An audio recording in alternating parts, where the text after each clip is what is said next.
Chapter 159. A jungle appeared in front of them. Lek and the other two suddenly stopped here. The jungle in the Demon Cloud Ridge was one of the most terrible areas, with damp and poisonous miasma, as well as all kinds of strange and terrible poisonous insects and beasts. Generally speaking, not only human practitioners, but also voodoo barbarians were reluctant to enter it. Lek, shall we go after him? A strong barbarian asked with a dignified look in his eyes. Are you sure that the murderer entered this jungle? Lek asked quickly. There should be no mistake. I've been capturing the murderer's breath all the way. Although he is good at hiding, the unique smell he left can't hide from my nose. Another strong barbarian said in a low voice. His name was Waterluster. He was proficient in tracking and assassination. The method he practiced could lock the unique smell of the enemy. Go after him. Hearing this, Lek waved his hand and rushed into the miasma-covered jungle without hesitation. The dark jungle was like a huge and dangerous maze. Walking in it, it was extremely easy to get lost in the mist. This place was also extremely dangerous. Toads that could spray poison could be hidden in the low bushes, and the beautiful flowers could instantly transform into a bloody mouth that devoured all life that passed by. The thick vines that were as thick as chains could also be the bodies of strange snakes and insects in disguise. The environment here was indeed too strange and dangerous. Even the seemingly hard ground would instantly turn into a huge swamp hole. Once one fell into it, the terrible swallowing force was enough to make a strong practitioner of gang spirit realm powerless. Along the way, Lek and the other two barbarians not only failed to lock Lin's trace at the first time, but also encountered several dangers in succession. If they hadn't reacted quickly, they might not have been able to keep their lives. This caused their expressions to become heavy and vigilant to the extreme, and it was even to the extent that they'd started to slightly regret entering this dangerous and unfathomable forest. Lek, this jungle is too mysterious. Will the murderer have already been killed? A strong barbarian asked. No, it was Waterluster who answered. He fixed his eyes on the distance. His smell is still not far away. We're almost catching up with him. Keep chasing.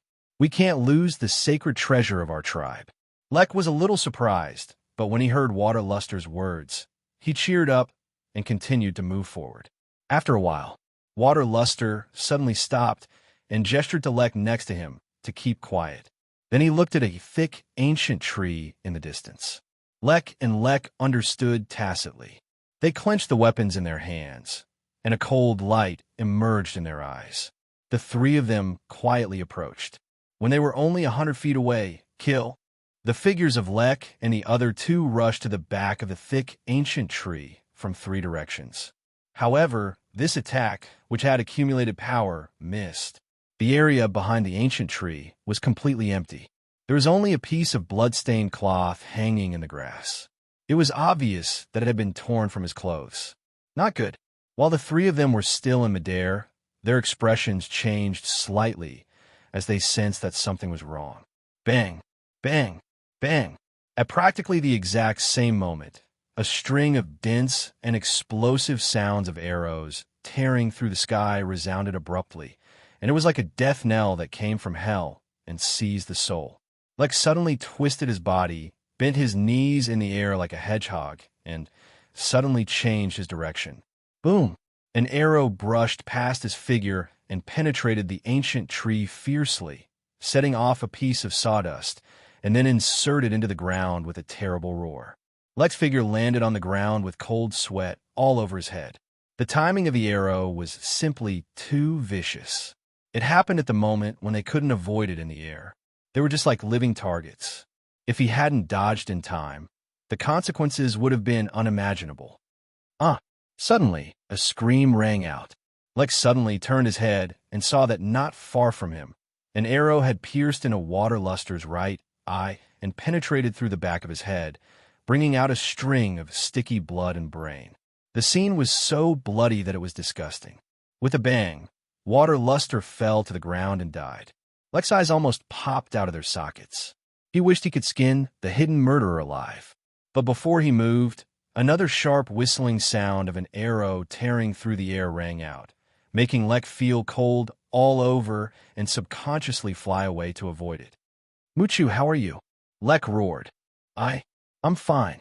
Dozens of feet away, another strong barbarian was still in a state of shock, his face slightly pale.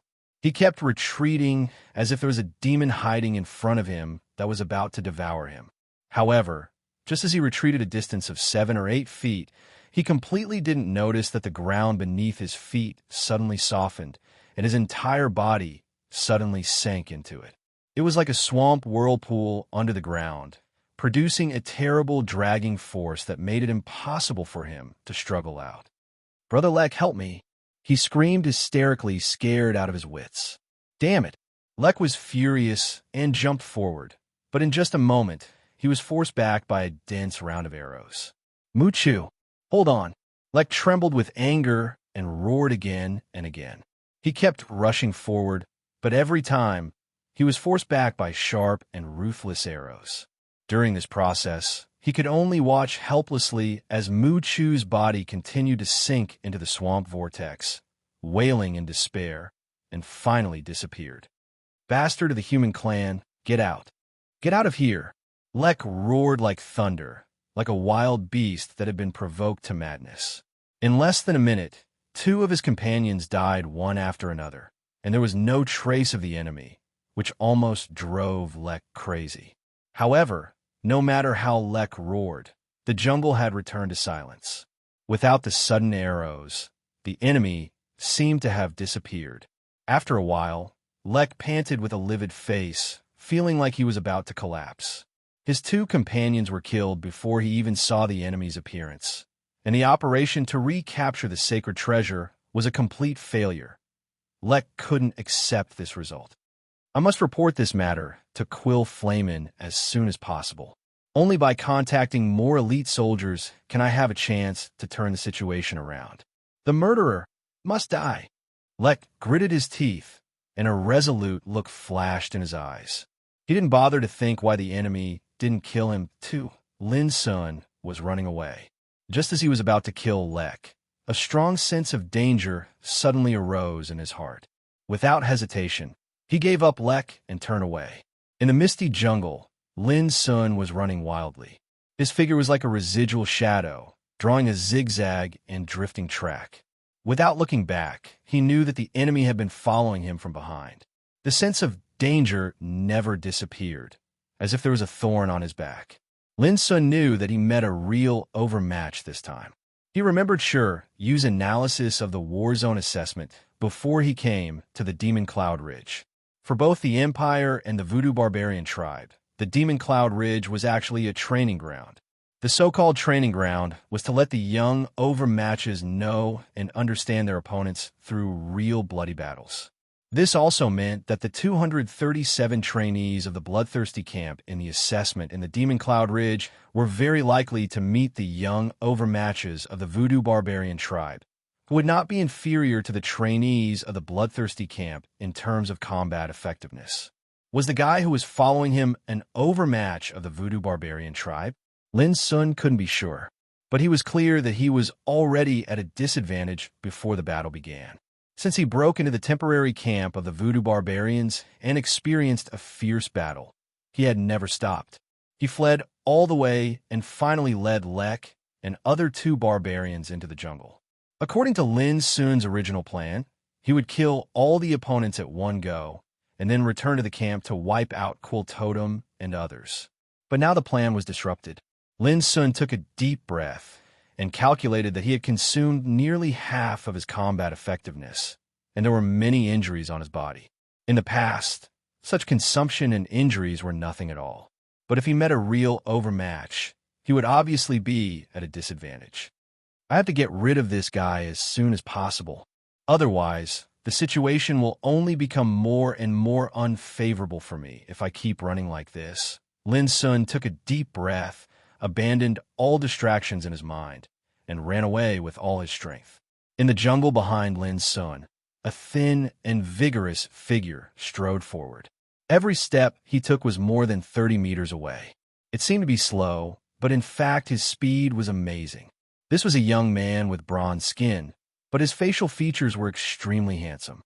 He had a high-nosed bridge, deep eyes, and sword-like eyebrows. Coupled with his lips that were as thin as blades, he gave off a beautiful feeling. Especially his eyes. They were like a pair of ocean vortexes, and they frequently revealed a wisp of a cold light that was suffused with a strange sky blue color. If Cool Flamin were here, he would definitely recognize that this young man was Shreetsi, one of the outstanding figures of the young generation of Water Barbarian branch, and one of the top leaders of the 9th-level barbarian slaves. Shreetsi carried a simple bronze dagger in his hand. He was like a vigorous cheetah, constantly moving forward in the jungle. Suddenly, a bright light flashed in Shreetsi's pupils, and his thin blade-like lips raised a cold curve. "Oh, God helps me." As he spoke, he swooped down and shot out like lightning. His speed was so fast that there was a series of explosions in the air. In just a few breaths, Shreetsi's figure suddenly stopped. On the road ahead, the figure of the target had appeared. It was a handsome young man who was fighting with a bloody horn python as thick as a bucket with a saber. When Shreetsi arrived, the young man had already stabbed the bloody horn python's head and killed it completely. Today's luck is really bad.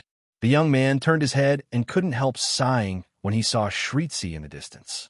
This man was naturally Lin's son. He was really unlucky today.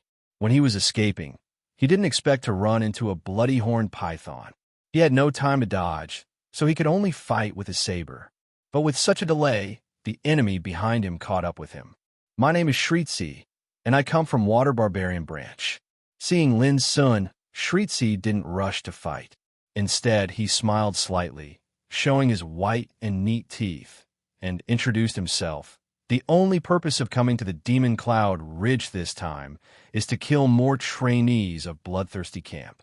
Chapter 160. As he said, Shreetsi turned over his palm and took out 2 nameplates. "These are the 2 trainees of the Bloodthirsty Camp I killed 3 days ago. You should know them, right?" Shreetsi asked. There was a trace of a smile on his handsome and beautiful face, but made people shudder. Lin's son glanced at them and confirmed that the 2 nameplates were indeed unique to the trainees of the Bloodthirsty Camp and could not be faked. "You look proud, don't you?" Lin's son wiped the bloodstains on his saber and asked casually with a smile. The distance between them was only 30 meters. They stood casually and talked with each other like a pair of friends meeting each other. But the atmosphere in the field became inexplicably oppressive. It was so quiet that the miasma in the jungle seemed to be unable to bear the oppression and suddenly spread around. "The stronger the opponent is, the prouder I will be when I kill him. They don't deserve it." Shreetsi waved the 2 nameplates in his hand with a smile on his thin lips. "I just don't know if I can be proud when I kill you." He put away the 2 nameplates and gently played with the simple bronze dagger with his palms and fingers. A murderous intention quietly emerged in his blue eyes, which were like the whirlpools of the sea. At this moment, the atmosphere became more and more silent, and an invisible, terrible breath spread from Shreetsi's thin and vigorous body. "Since you want to kill me, don't talk so much nonsense. I want to ask you, if I say that you are also stupid, will you be convinced?" Lin's son straightened his back and looked at Shreetsi with a smile 30 meters away. The chi inside and outside his body was like a volcano waiting to erupt, surging and roaring. "Huh," Shreetsi laughed. "This little trick may irritate those brainless fools, but it's ridiculous to use it on me." "I don't think it's ridiculous. At least in my opinion. You are completely stupid, not much better than brainless fools." Lin's son answered with a serious face. "Oh, then let's have a fight directly?" asked Shreetsi. "Stupid, don't you need to ask?" As he spoke, Lin's son had already chopped at Shreetsi with his saber. Swish! The sharp blade cut through the air, drawing a sharp and ruthless arc. It was simple, direct, and indomitable. In a short conversation just now, Lin's son had been testing his opponent and trying to find his flaws, but he got nothing in the end, which made him realize that his opponent was really not simple. The only way to find out his flaws was to fight with him. "You're too impatient. Could it be that you've exhausted too much of your strength and are planning to end the battle as soon as possible?" Shreetsi smiled slightly, and a cold arc appeared on his lips. At the same time, his motionless body suddenly burst forward. Buzz! The bronze dagger in his hand produced a strange, buzzing sound, as if it was thirsting for blood. Similarly, he slashed out in the simplest and most direct way. Puff! Lin Sun didn't dodge at all. His left shoulder was instantly pierced by the saber, and a stream of blood burst out. This made Shritzi slightly stunned. Immediately, he narrowed his eyes and roared. He subconsciously wanted to continue to exert force. However, Lin Sun had already taken this opportunity to crash into Shritzi's arms. He used the whirlwind tactic of the army breacher and rolled backward, leaving a bloody scar on Shritzi's chest. This was a brutal way of fighting that would hurt both sides. Shritzi probably didn't expect that Lin Sun would adopt such a ruthless tactic at the beginning of the battle. However, Lin Sun also underestimated Shritzi's reaction. If it were an ordinary person, he would definitely choose to dodge first to protect himself, and then come up with a plan. But Shritzi didn't do so. After being hit by Lin Sun, he just grunted and exerted his strength with a bronze dagger. With a bang, Lin's left shoulder was cut open, and a piece of flesh was torn off, revealing a section of white bone. At the same time, his left arm was like a hammer, smashing at Lin Sun's head. Ruthlessness? He, Shritzi, had never been afraid of anyone. In merely an instant, the two of them fought in close combat, and they'd already exchanged a few dozen blows. The bronze dagger against the army destroyer saber, and they seemed to be fighting desperately without regard for anything else. Blood sprayed out incessantly, and ghastly wounds quickly appeared on their bodies. However, their expressions didn't change much from the beginning until the end. They didn't even make any sound. From a distance, it looked like two ruffians were fighting fiercely. Their fighting methods were not fancy at all, but only real superiors knew that this kind of battle was the most terrible. It was not only skills, but also courage and unswerving will. Bang! A moment later, the two suddenly separated from each other. Lin Sun was covered with blood, wounds all over his body, and blood was gurgling out like a bloody man. But his handsome face was cold from beginning to end, and his black eyes were like lightning, as if there was no emotion. On the other side, Shritzi's hair was disheveled, and his body was also covered with many wounds. His handsome face was also cold, as if there was no emotion. Their gazes collided like flames colliding. Both of them snorted coldly and attacked once more in close combat. Bang! Bang! There was no scream or conversation in the field, only the dull collision sound, the sound of blood bursting, and the sound of the blade tearing flesh. These sounds had no momentum, but they made people feel terrified and numb. This kind of battle determined life and death in a minute. If one's reaction was a little slow, he might be killed on the spot in an instant. Similarly, this was also a special and rare kind of battle.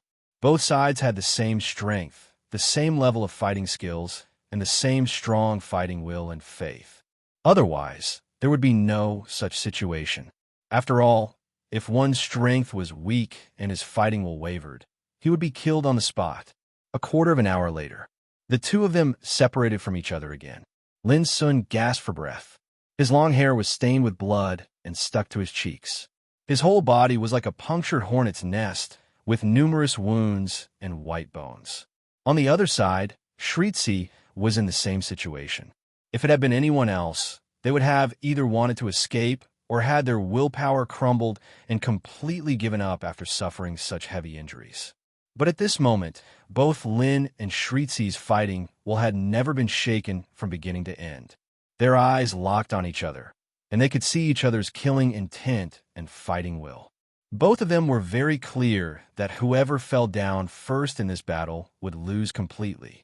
This kind of person must not be allowed to live. Almost at the same time, the two had the same idea in their minds. They seemed to have a tacit understanding. This also proved that both of them had identified each other as a threat and must get rid of him as soon as possible. Otherwise, he would become a big trouble in the future. However, when they were ready to fight again, there was a sudden sound of breaking the air in the distant jungle, and someone was coming here.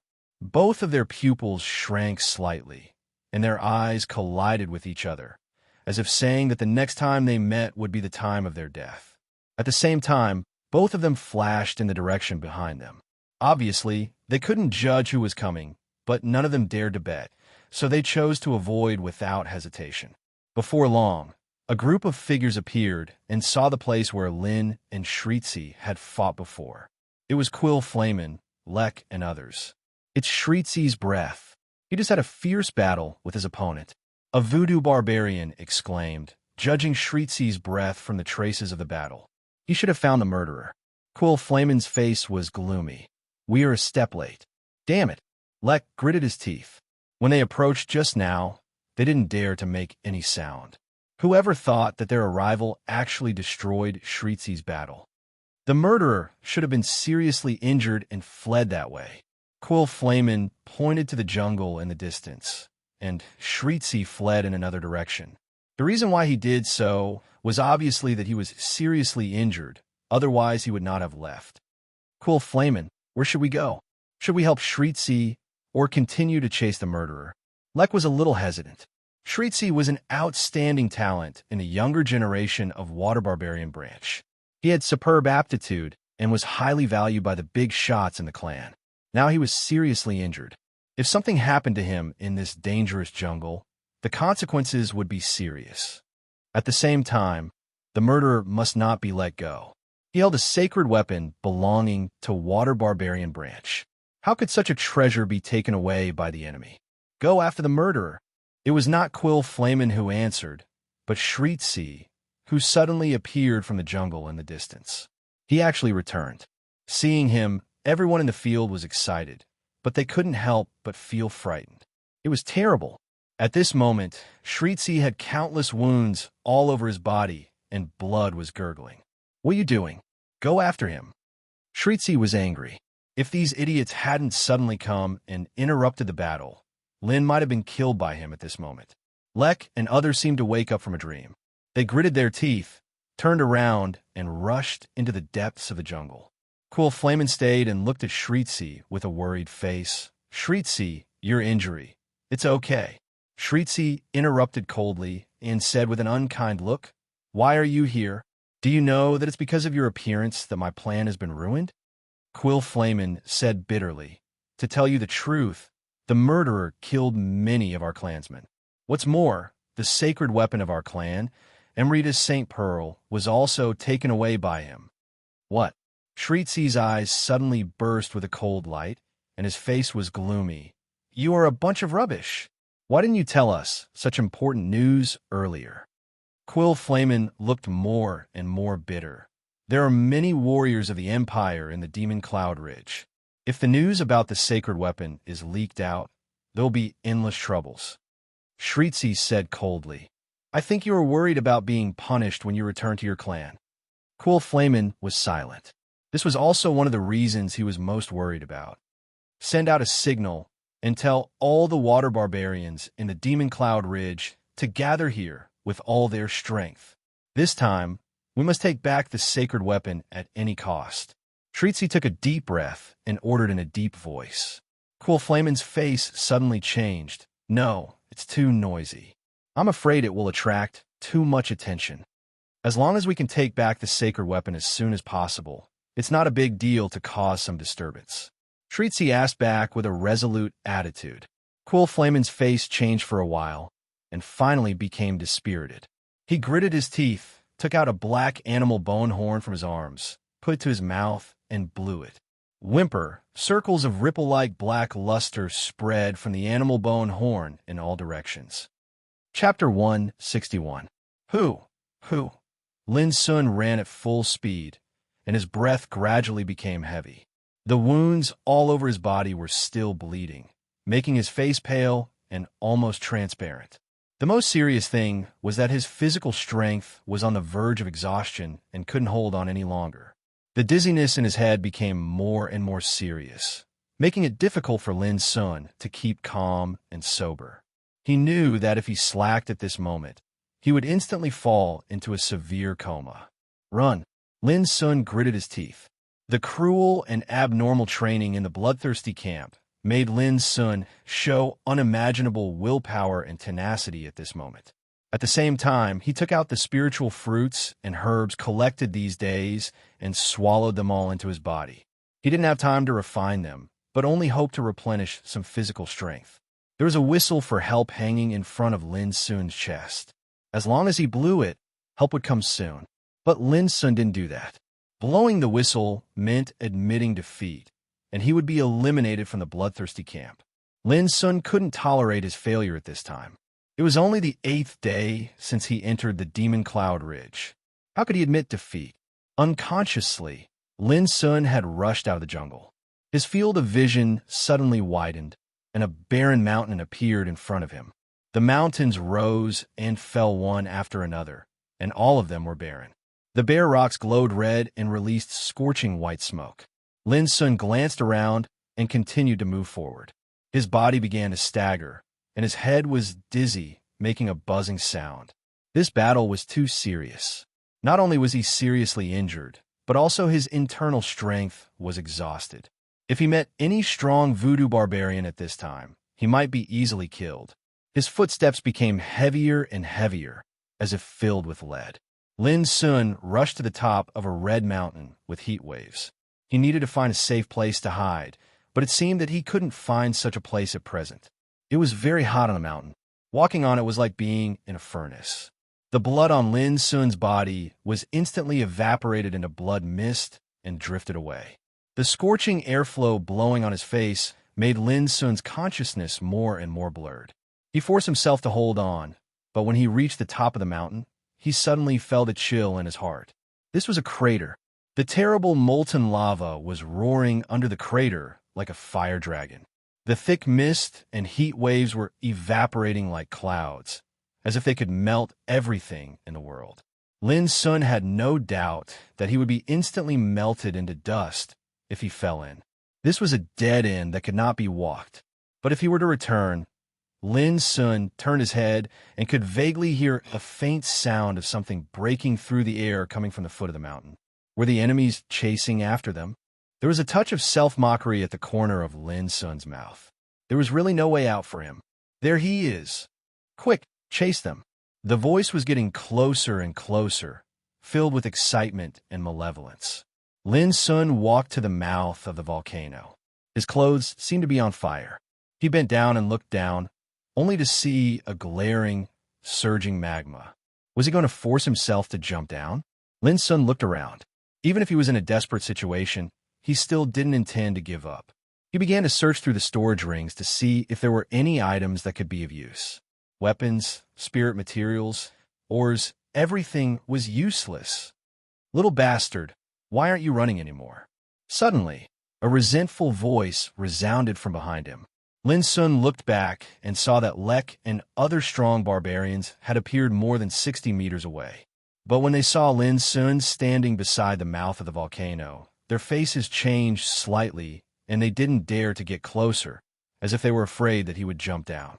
This scene was captured by Lin Sun's sharp eyes. He took several deep breaths, trying to keep the last trace of sobriety in his mind, and said in a hoarse voice, "You have been chasing me all the way here. Should I admire your persistence or scold you for being one-track-minded?" Lek said in a low voice, "Cut the crap. Hand over the sacred treasure of our tribe, and maybe I can spare your life. Otherwise, you will die today." The sacred treasure? Lin Sun was stunned. What sacred treasure? Lek flew into a rage and pointed at Lin Sun. "Are you still going to fight to the death at such a time? You are really reckless." Lin Sun was surprised. "Are you chasing me because of that sacred treasure?" Lek sneered. "Nonsense. Do you think your life is valuable?" Lin Sun suddenly turned over his palm, and a dreamy bead the size of a pigeon egg appeared in his hand, glowing with blue luster.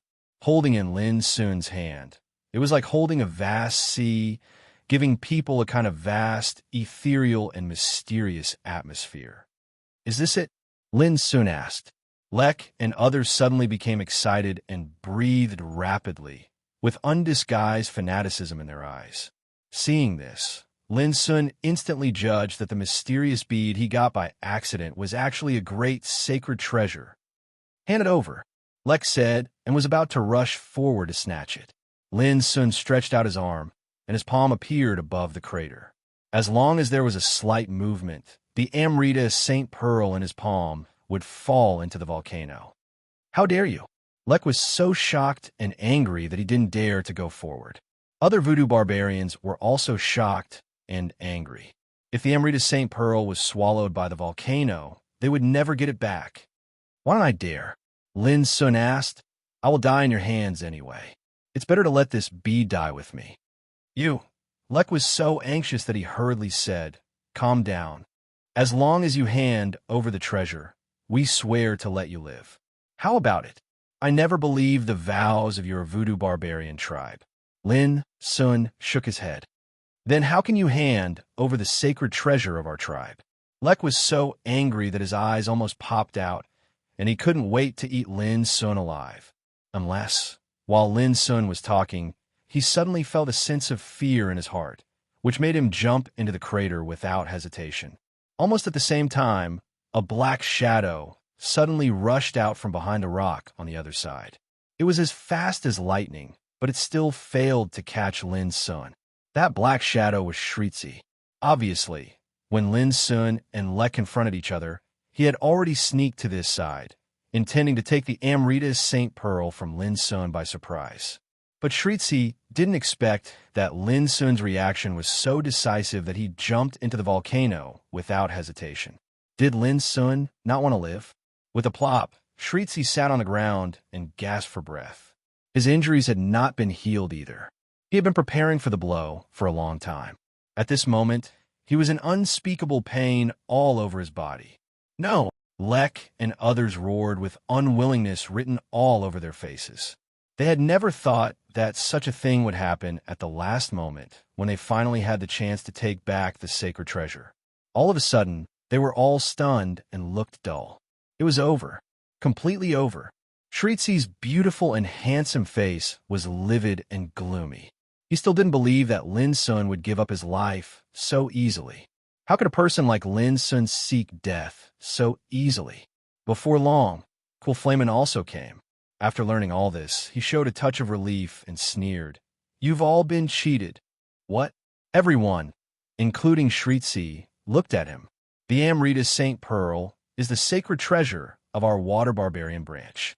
It was born in ancient times. Do you really think a small volcano can swallow it? Quillflamin held the bone staff, and his skinny figure appeared on the edge of the crater. His face was full of cold hatred. If I'm right, with the protection of our sacred treasure, the human bastard who jumped into the volcano will not die instantly. Everyone was shocked again, and their expressions changed. Then we still have a chance to take back the sacred treasure? Lek asked in a trembling voice, seeing a glimmer of hope again. Quillflamin sighed and frowned. Although the volcano can't do anything to the Amrita St. Pearl, if we enter it, we will definitely die without a burial place. Only the strong with the cultivation of barbarian can be unafraid of the magma. Barbarian.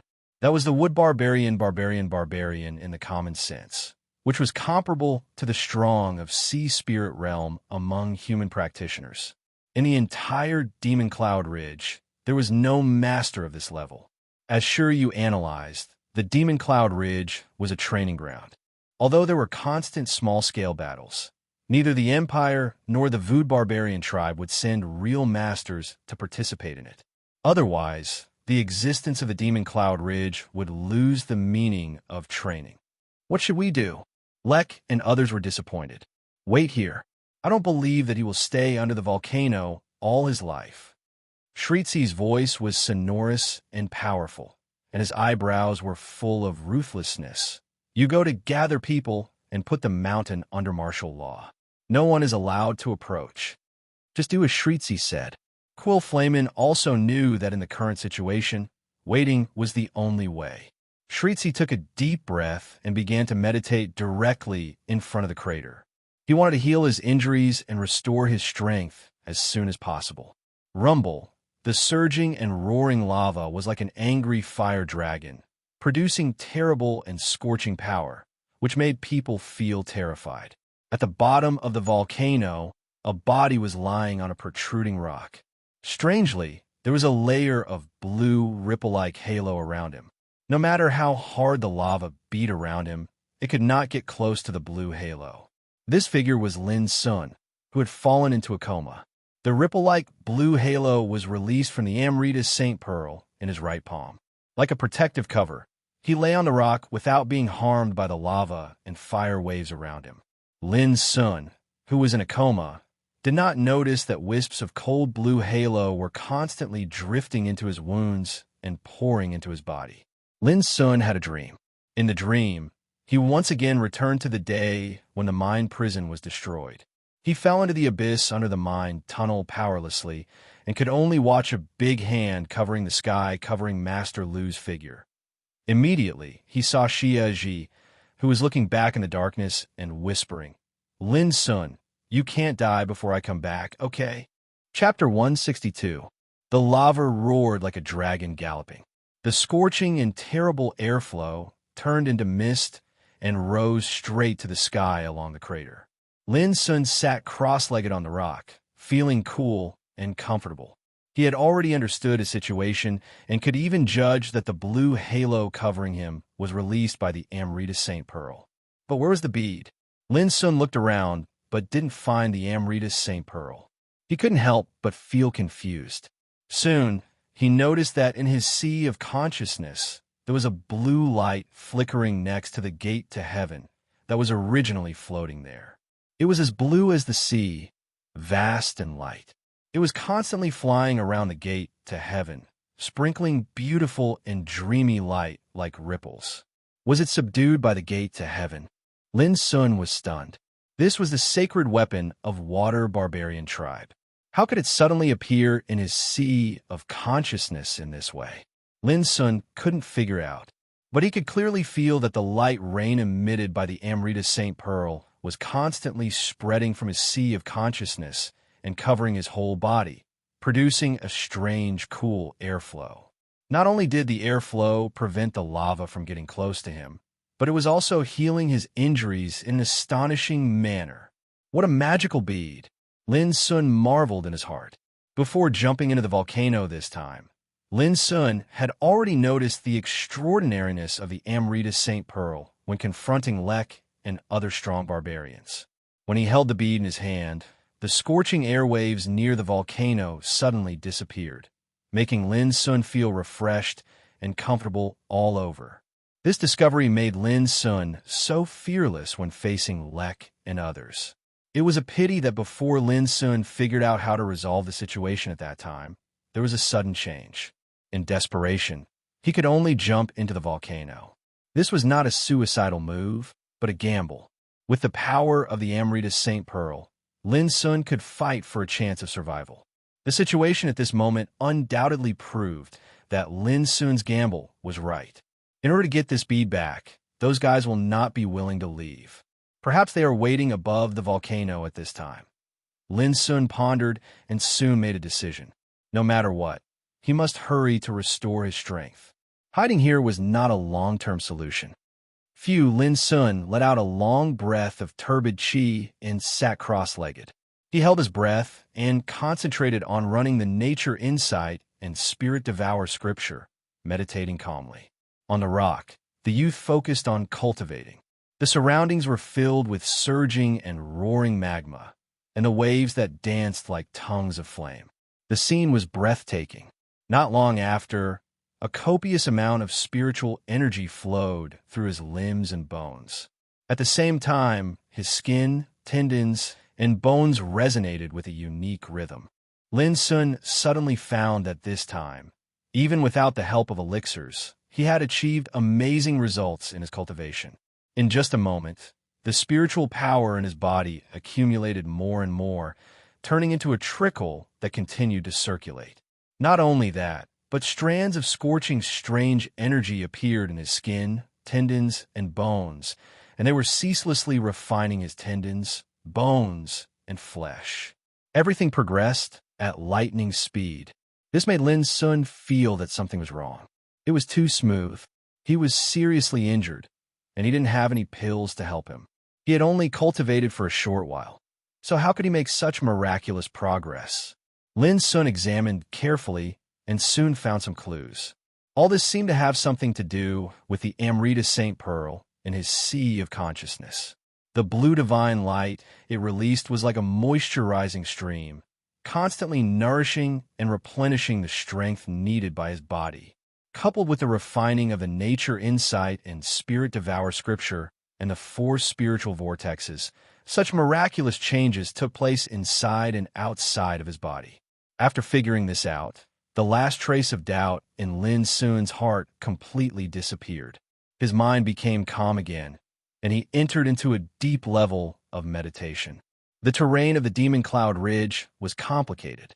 The sky was shrouded in a thick layer of lead-like haze all year round. There are not only jungles, mountains, but also swamps, wastelands, and volcanoes. Each area was distributed with different dangers. On one of the wastelands, Shiryu sat down in the bloodstained grass and gasped for breath. Beside him, there were more than a dozen voodoo barbarians' corpses, whose totem barbarian tattoos had long been stripped away. Damn it, there are a lot of tough guys from the voodoo barbarian tribe this time. Shiryu cursed and lay in the grass. Having just experienced a fierce battle, he urgently needed to calm down and think about the next step. Third child. Before long, Lichio's figure approached. "How is it?" Shiryu asked casually. "Not bad. Only one ran away." Lichio also squatted down. His clothes were stained with blood, his hair was a little unkempt, and his whole body was full of a fierce spirit. Good. According to this progress, as long as we persist for 3 months, the accumulated military merits will not be eliminated. Shiryu nodded. But I find something wrong with the situation. Lichio hesitated and said in a low voice. "Oh." Shiryu narrowed his eyes. "You also found it?" Lichio instantly understood that Shiryu had already noticed it, so he couldn't help saying, "Third child, do you think the situation in the Demon Cloud Ridge is more dangerous than before?" Shiryu took a deep breath, and his eyes were full of calmness.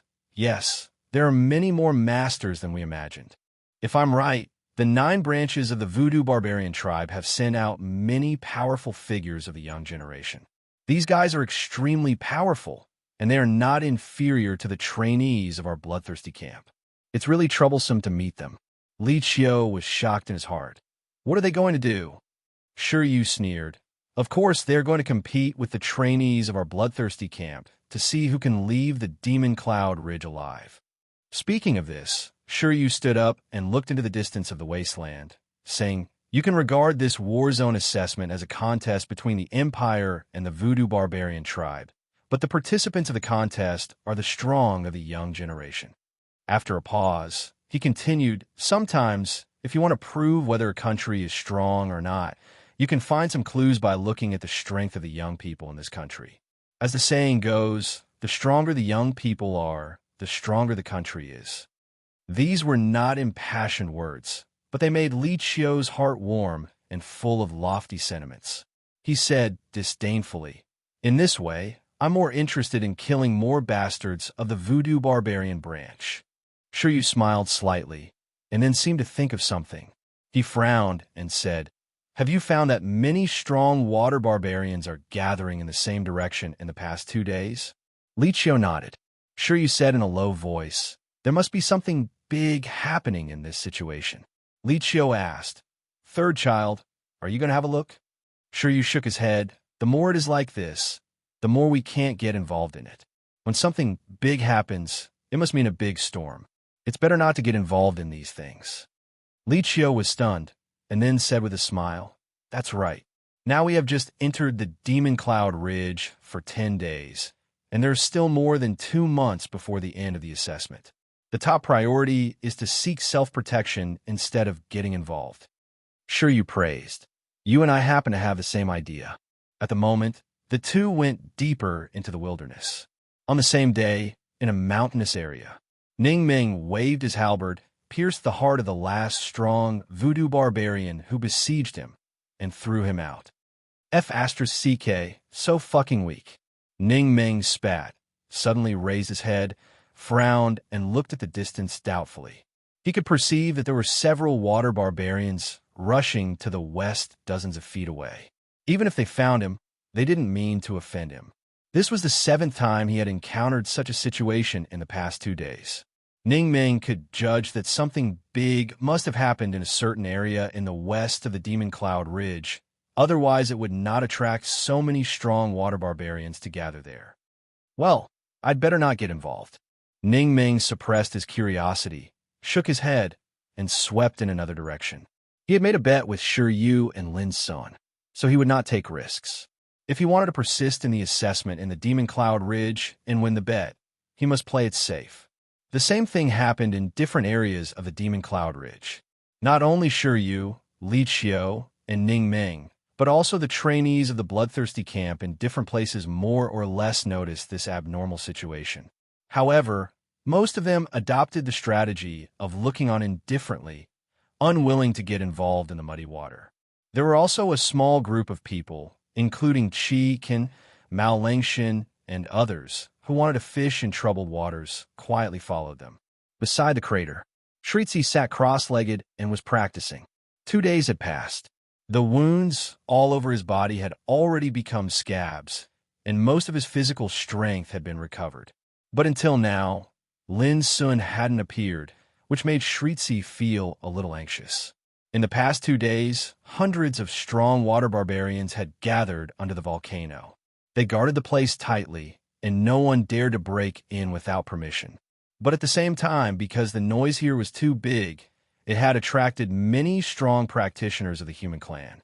These strong practitioners of the human clan hid in the area near the volcano.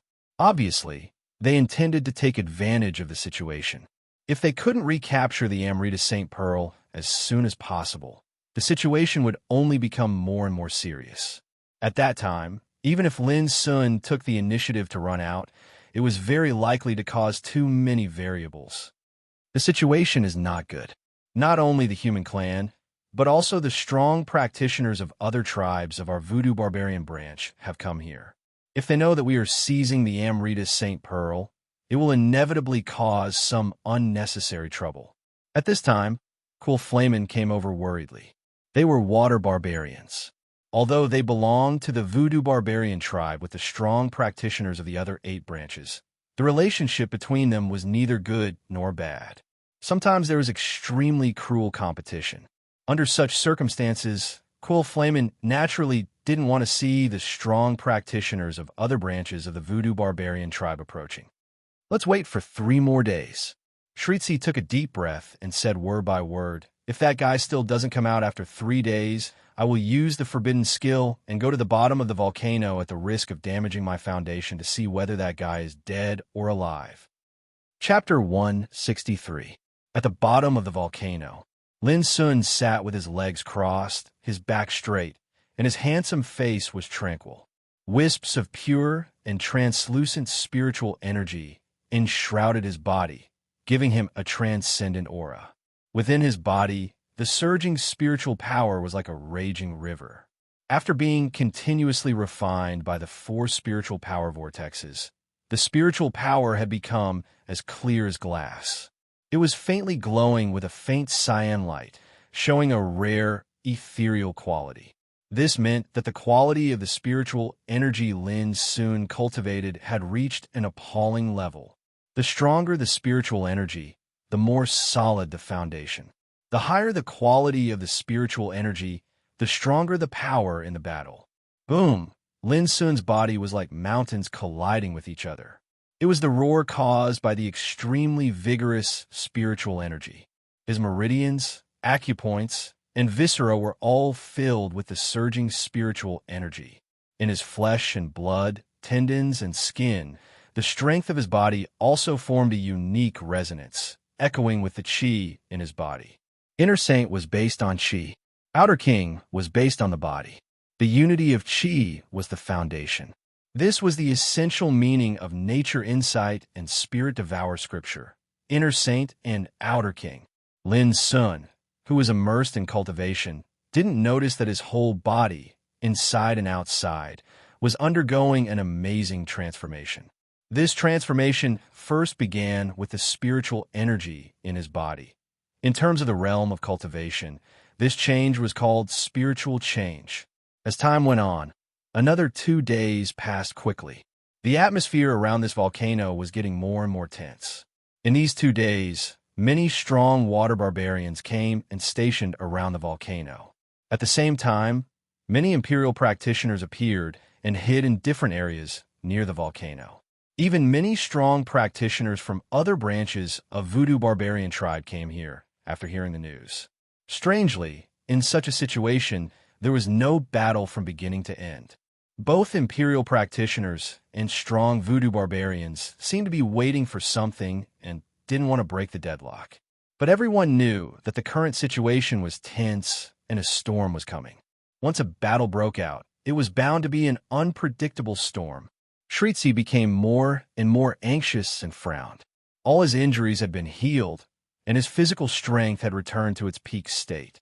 However, Lin Sun, who had not shown up for a long time, and the increasingly tense situation near the volcano made him worried. Shritzi was not afraid of fighting. What he worried about was whether there would be too many variables in the action of recapturing Amrita St. Pearl in this situation. No matter tomorrow. If he doesn't show up, I will go to the bottom of the volcano myself. Shritzi took a deep breath, and a touch of determination flashed through his pair of whirlpool-like eyes. These barbarian bastards have made such a big noise. Why don't they take any action? They are waiting. Perhaps there's a treasure that is about to appear in the volcano. Perhaps there's a secret that is extremely important to the water barbarian branch. Otherwise, they would not have mobilized so many people. Great treasure? Secret? That's impossible, right? Could it be a trap? They are deliberately bluffing to lure us here so that they can eradicate us in one fell swoop? It can't be a trap. Look, the strong water barbarians are guarding around the volcano.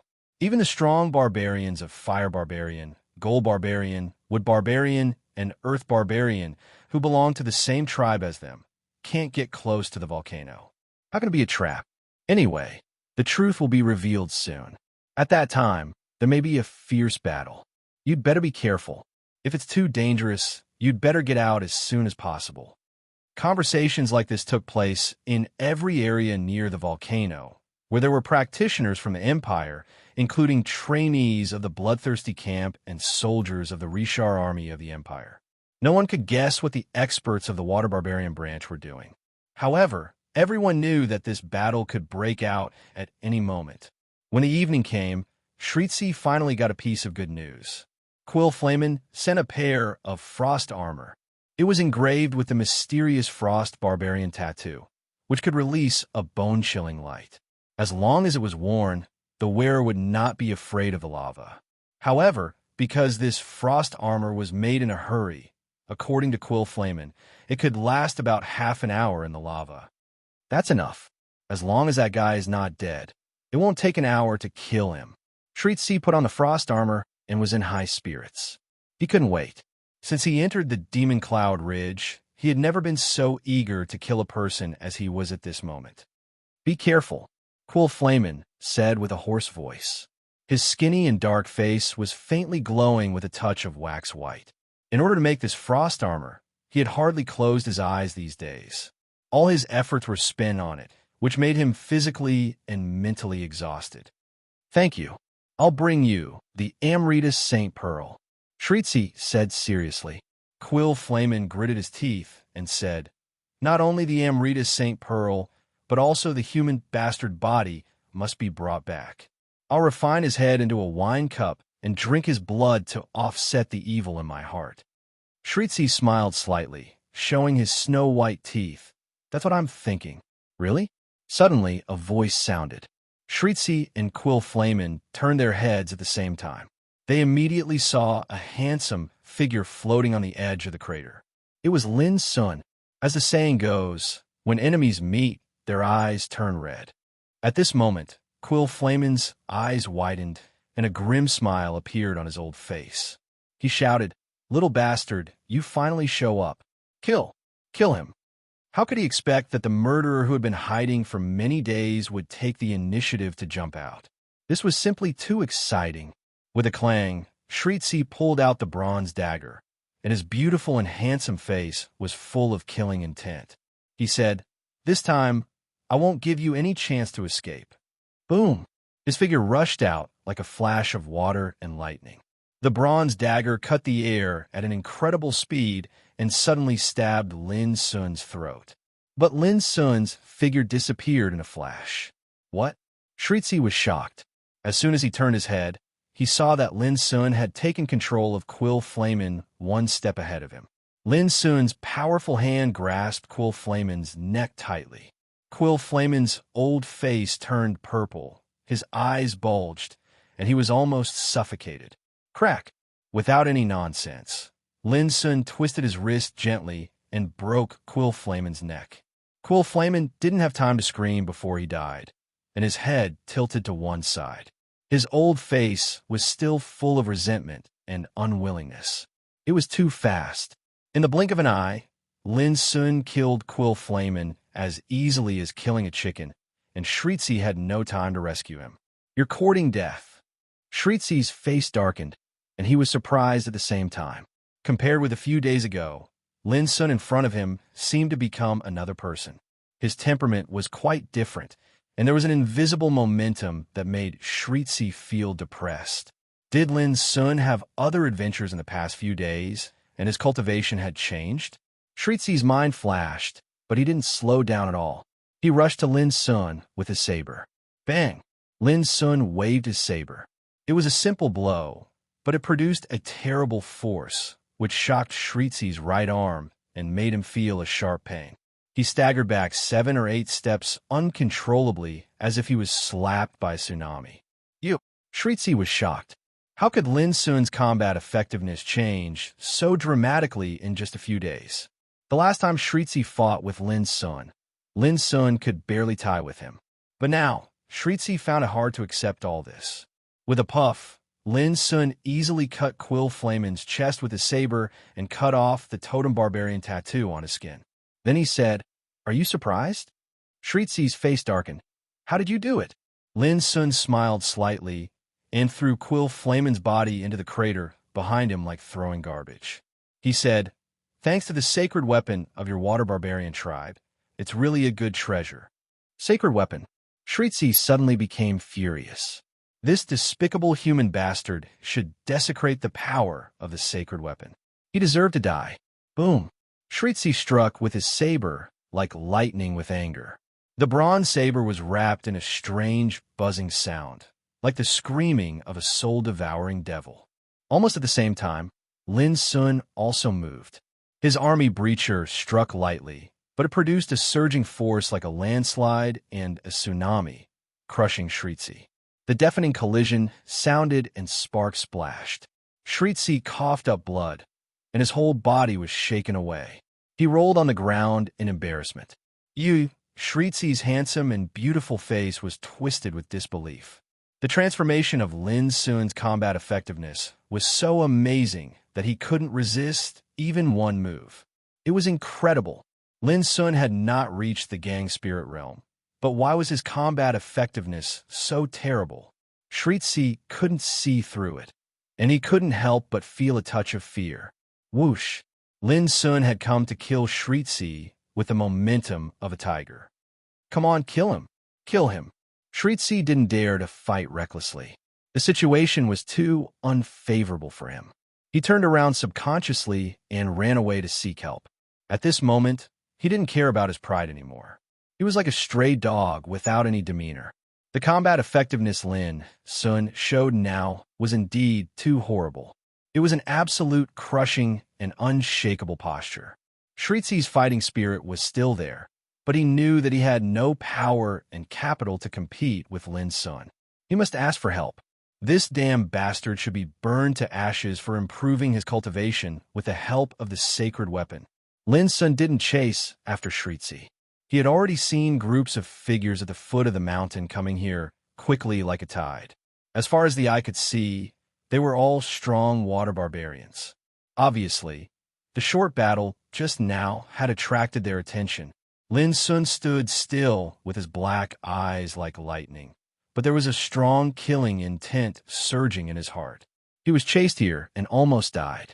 Chapter 164. The movement on the volcano also attracted the attention of the practitioners hiding in the nearby areas. When they saw a figure suddenly appear on the volcano, many people couldn't help but be shocked. Was this the so-called treasure? Or a secret? No one expected that the water barbarians stationed around the volcano were waiting for a practitioner. Why do they do this? There must be a reason. However, this scene still disappointed many people. They thought that a treasure was about to appear or an amazing secret could be found out. Whoever thought that it was a person who came? Damn it, we wasted these days. How could this be? Why didn't I see that guy before?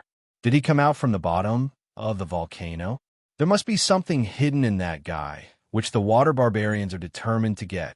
God, isn't that Lin Sun? What? Lin Sun? It's really him. In just a moment, someone recognized Lin Sun, which caused a commotion and an uproar. Everyone in the bloodthirsty camp knew Lin Sun, all because of his controversial title of the first place in the quarterly assessment. When they confirmed that the figure on the volcano was Lin Sun, many people couldn't help but be surprised. Why did he go to the volcano? And why did the water barbarians set up such a strong force to arrest him? Many people couldn't figure it out. Amidst this atmosphere of bewilderment, the battle on the volcano had already begun. More than 100 water barbarians swarmed like a dense tide, aiming at Lin Sun. That kind of scene was enough to make any cultivator flee at the sight of it. It was terrible. Those water barbarians were not ordinary. They were all brave and good at fighting. Some of them were powerful enough to fight against the trainees of the bloodthirsty camp. Such a group of people pointed their spear at Lin Sun at the moment. It could be imagined how terrible the scene was. Even people like Bai Lingshi, Zhao Yin, and Zhang Sunhong would definitely choose to retreat in such a situation. Do you want to help? After all, Lin Sun is from the bloodthirsty camp like us. How can we tolerate being killed by those voodoo barbarians? Don't be impulsive. Don't you see the situation in front of you? Not to mention you. Even if all of us attacked together, it would be difficult to salvage the situation. But are we just going to watch Lin Sun suffer? That's the only way. Alas, although I don't like Lin Sun's behavior, I feel uncomfortable when I think that he will be killed by those voodoo barbarians. But what can we do? The situation is beyond our control. That's right. There's no rule in this assessment that states that we must sacrifice ourselves to save our companions when they are in danger. Let's wait and see. When they saw the battle erupt, the practitioners lurking around the volcano chose to watch from the sidelines no matter what they thought. Perhaps they sympathized with Lin Sun's situation, but they wouldn't take their lives lightly. This was the reality. The situation in front of them was too grim. They did not want to gamble their lives on a battle that they had no hope of winning. Lin Sun is doomed this time. Alas, who could have thought that he would be killed by the voodoo barbarian bastards? In one of the regions, Qi Qin sighed with a strange expression. I can't wait for him to die, Mao Lingxin said. You can't say that. We are the practitioners of the empire. How can we curse our companions to be killed by the enemy? Even though Qi Qin spoke like this, the corners of his mouth couldn't help but curl into a faint smile. Kill! Kill! Kill! Voodoo barbarians roared ferociously and rushed up like a tide. Each of them looked ferocious, and their eyes were glowing with cruel and bloodthirsty luster. Every one of them was a strong practitioner of Water Barbarian Branch. Now that they gathered together, it could be imagined how frightening their momentum was. In this regard, Lin Sun's approach was very simple. Rush and kill. His figure was straight, his black eyes were like lightning, his long black hair was flying, and his angular and handsome face was full of killing intent. He raised the army breacher in his right hand. Kill! The saber light was like a rainbow, piercing through the void. In just a moment, 3 heads were chopped off. Blood burst out like a spring and dyed the sky red. Lin Sun didn't stop. He jumped forward and avoided the 4 spear shadows coming at him. His saber rolled back and forcibly chopped a strong barbarian's body into the air. Under his blade, those ferocious voodoo barbarians were easily torn apart like a piece of paper. All the moves of 6-word saber play poured out from Lin Sun's saber like floating clouds and flowing water, just like a sickle harvesting souls. Every strike never missed. Kill. The spiritual energy in Lin Sun's body surged like a volcanic eruption. His fighting style was extremely simple and violent. He rushed straight all the way. He didn't dodge. He didn't retreat. His entire person was like a sharp awl, fiercely piercing into the group of enemies, forcibly tearing open a bloody path. On this path, shrill cries rose and fell. Body after body fell to the ground, and blood bloomed like fireworks. It was sad, beautiful, scarlet, and scalding. The most frightening thing was that Lin Sun seemed extremely calm from beginning to end. His movements were precise and stable, without any disorder. Every time he killed a strong barbarian, he even had time to cut off the totem barbarian tattoo on his chest. It felt like he was a hunter who broke into a pride of lions. Every time he killed a prey, he would put it away neatly. From beginning to end, he never took the threat of the prey seriously. This kind of battle seemed inconspicuous at the beginning. When they saw that Lin Sun was heavily surrounded, but no one could resist his attack, many strong barbarians felt a touch of indescribable horror. What kind of human being was he? Calm and composed. Although he was alone, he seemed to be strolling in a courtyard surrounded by enemies. His fighting means could only be described as fatal. What was fatal? It meant that every strong barbarian who came in contact with him was bound to die. The army breacher in Lin Sun's hand had many cracks and was about to break. But it was like a devil's saber, drinking blood and harvesting souls. In just a moment, more than 30 strong barbarians were killed. Seeing this scene in the distance, Shritzi, who was hiding in the distance, felt cold all over and his pupils dilated. He could hardly believe his eyes. Too strong. Was this really something a true martial realm youngster could do? In Shritzi's eyes, Lin Sun was bathed in blood at this moment. His eyebrows were sharp like a saber, and his eyes were like lightning. He was like an invincible lightning, with a kind of desperate momentum. This made Shritzi's hair stand on end, as if he had fallen into an ice cave. Lin Sun really became different. In the area near the volcano, there was also a burst of exclamation. He is going to kill all the barbarians by himself. When did Lin Sun's fighting capacity become so strong? My God, who could have thought that instead of running away, this guy killed his way into the army alone and showed off his ability? Shock, amazement, disbelief, all kinds of emotions lingered in the heart of every practitioner, making them unable to calm down. In the past, Lin Sun's title of first place in the quarterly assessment was constantly questioned by people. They all accused him of cheating, which was despicable.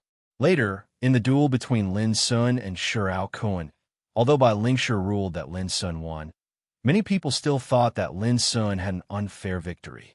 But now, when they saw Lin Sun fighting alone in the voodoo barbarian army, many people were speechless. They finally realized that they seemed to have never really understood Lin Sun before, nor had they really taken Lin Sun's fighting capacity seriously. This made many people feel ashamed. Some people, like Qi Kan and Mao Lengshin, felt uncomfortable about it. They had thought that Lin Sun would definitely die this time. Who could have thought that this guy staged a scene of killing his way through the barbarians in front of their eyes? His arrogant attitude and domineering means were so dazzling that Qi Kan and Mao Lengshin almost couldn't accept it. How could this be possible? It might be normal for people like Bai Lingshi or Zhao Yin to do this, but how could Lin Sun do it? No one was willing to admit that they were not as good as Lin Sun. Qi Kan and Mao Lengshin had always regarded Lin Sun as a weak person who was inferior to them. But at this moment, they suddenly found that Lin Sun's fighting power seemed to be faintly superior to theirs, which made them feel unbalanced. Let's keep watching. I don't believe he can fight to the end. Qi Kan said coldly, yes, as long as his spirit is blocked, he will fall into a decline, and there is no way to save him. Mao Lengshin also said in a low voice. Rather than saying it was an analysis of the battle situation, it was more like a vicious curse. The battle went on. Screams, roars, weapons colliding, blood bursting, all kinds of sounds were intertwined, which was soul-stirring. At this moment, A bloody and cruel battle that seemed like purgatory was taking place on this unknown volcano.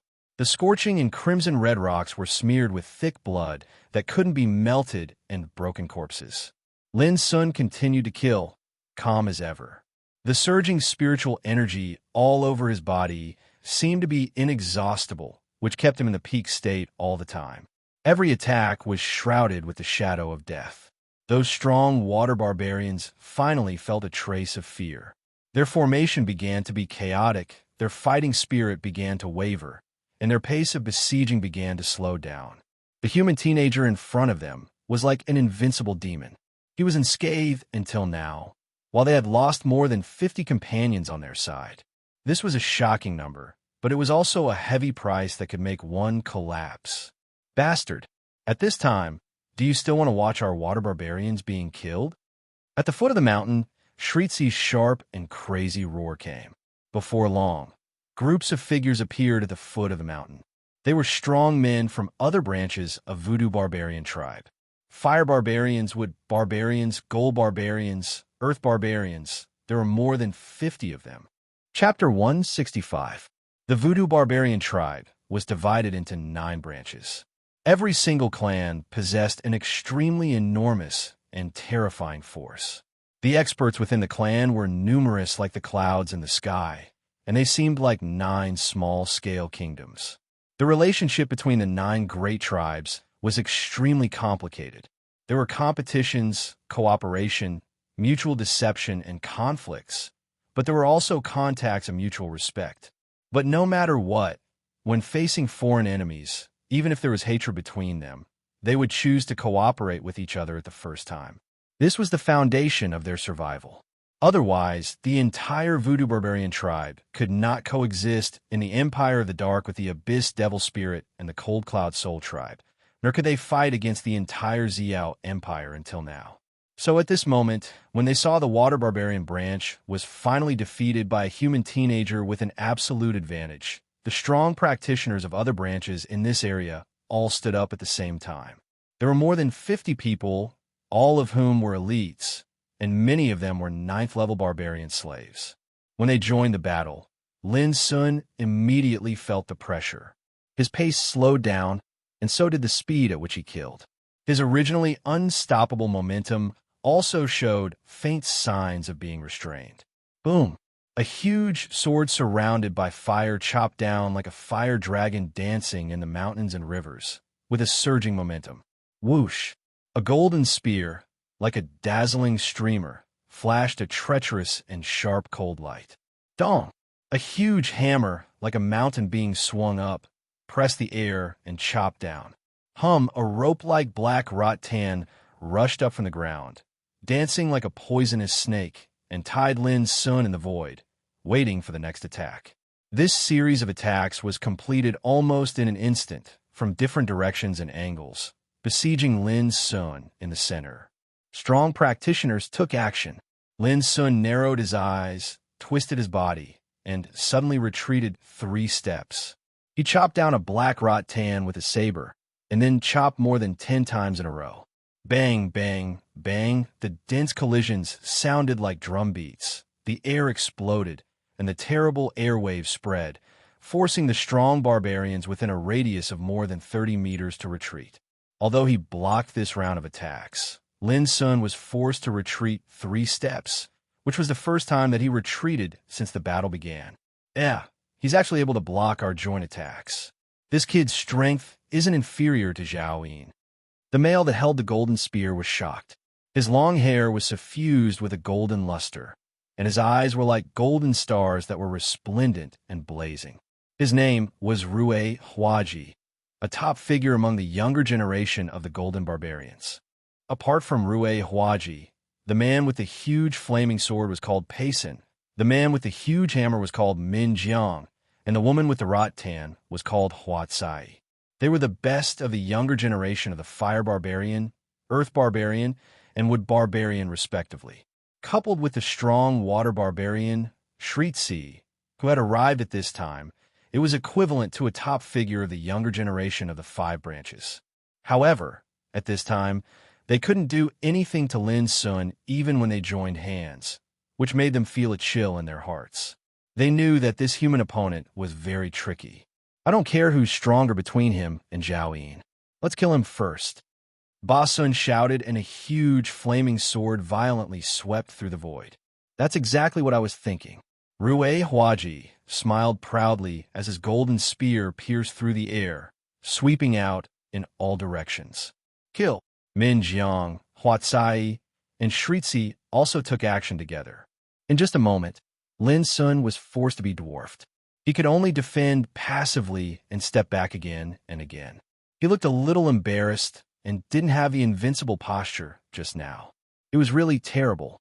5 outstanding young barbarians of the Voodoo Barbarian branch joined hands to deal with Lin Sun alone. It could be imagined how great the threat was. If it were other ordinary trainees of the Bloodthirsty camp, they would have been unable to resist and died. Although Lin Sun wouldn't be killed instantly, his situation suddenly became dangerous. Before long, there were several wounds on his body, and blood was overflowing. At this moment, other barbarians who besieged Lin Sun all stepped aside to make a large space for Shritzi and other 4 barbarians to exert their full strength. And Lin Sun had no way to retreat. The sudden change of the situation made those practitioners of the Empire who were watching the battle in the distance a little dizzy and unable to respond. Things are unpredictable. Who could have thought that such a change would happen? Some people sighed with emotion and were quite worried about Lin Sun's experience. Fortunately, we didn't take action just now. Otherwise, we would be in the same desperate situation as Lin Sun at this moment. Some people secretly rejoiced. Should we take the opportunity to kill some voodoo barbarians? Lin Sun has restrained many barbarians. This is a rare good opportunity. Some people were ready to take action. If you want to earn military merits, you have to be alive to get them. Don't you see there are hundreds of voodoo barbarians in the field? Some people poured cold water on the idea. Damn it, it's rare for us to watch Lin Sun fight alone. We are all practitioners of the Empire. How can we watch him be killed by the voodoo barbarians? Some people were resentful and dissatisfied with the attitude of other practitioners who looked on indifferently. War is ruthless. It's not the time to be loyal. As a qualified soldier, you should start from the overall situation and analyze the pros and cons. You can't act on impulse, or you will only get yourself killed. Someone scolded aloud. The scene was chaotic. But no matter what, no one was willing to step in and help Lin Sun kill the enemy. It was the nature of human beings to seek advantages and avoid disadvantages. It was also their bad habit. Puff! As the golden spear flashed, another wound appeared on Lin Sun's waist. At the moment, he was covered with blood, some of which belonged to the enemy, and some belonged to himself. He looked like a bloody man, extremely embarrassed. Only his expression was still calm, and his black eyes were full of deep coldness. Looking carefully, although Lin Sun kept dodging and was suppressed to fight back, his movements never had a trace of sluggishness. His saber was accurate and stable, without any disorder. "Little bastard, you will die today." Shritzi sneered, and his handsome and beautiful cheeks were twisted. Today, the water barbarians suffered a heavy loss. More than 50 soldiers died in Lin Sun's hands. The price was too heavy. The most important thing was that Amrita's Saint Pearl was still in Lin Sun's hands. According to this guy's fighting capacity, he must be one of the top figures even in the Bloodthirsty camp. It's hard to block such a person in the past. In any case, we can't let him go this time, Rui Huaji said coldly. Cut the crap. This young overmatch of the Empire must be killed. Otherwise, he is destined to be the obstacle to our attack on the Empire in the future. Huatsai was full of killing intent. They attacked Lin Sun while talking, as if he was a lamb waiting to be slaughtered. Lin Sun heard all of this. His lips suddenly curled up, and he said with a faint smile, "Do you really think you can keep me here today?" Shritzi and other 4 people were all stunned. They were keenly aware that there seemed to be another terrible breath gathering on Lin Sun at this moment. That aura was faintly discernible, but it gave rise to a sense of alarm in their hearts. "Kill him. Coincidentally, they gave it their all. In an instant, all kinds of terrible forces emerged in an endless stream. Golden spears, giant hammers, fire swords, vines, daggers intertwined with each other and formed a terrible dragnet. They wanted to kill Lin Sun once and for all. However, at this moment, Lin Sun suddenly took a deep breath, and a look of disdain appeared on his face. He was like an empire overlooking the mountains and rivers, or a saint traveling around the world. An amazing power surged from his body, like a volcano that had been suppressed in the abyss for a long time, and suddenly erupted at this moment. Clang! The sound of the saber rang out. They didn't see how Lin Sun made his move at all. They just felt dizzy as if they saw a night sky. Stars suddenly fell from the sky and sank into the endless darkness. At that moment, it seemed that the end of the world was coming. Everything collapsed, and the world changed. That terrifying aura was almost tangible as it drowned out their thoughts, minds, and souls. Reaching for the stars, in an instant, a ray of saber light appeared from nothingness, tearing the sky and cutting through the darkness. Time seemed to stand still at this moment.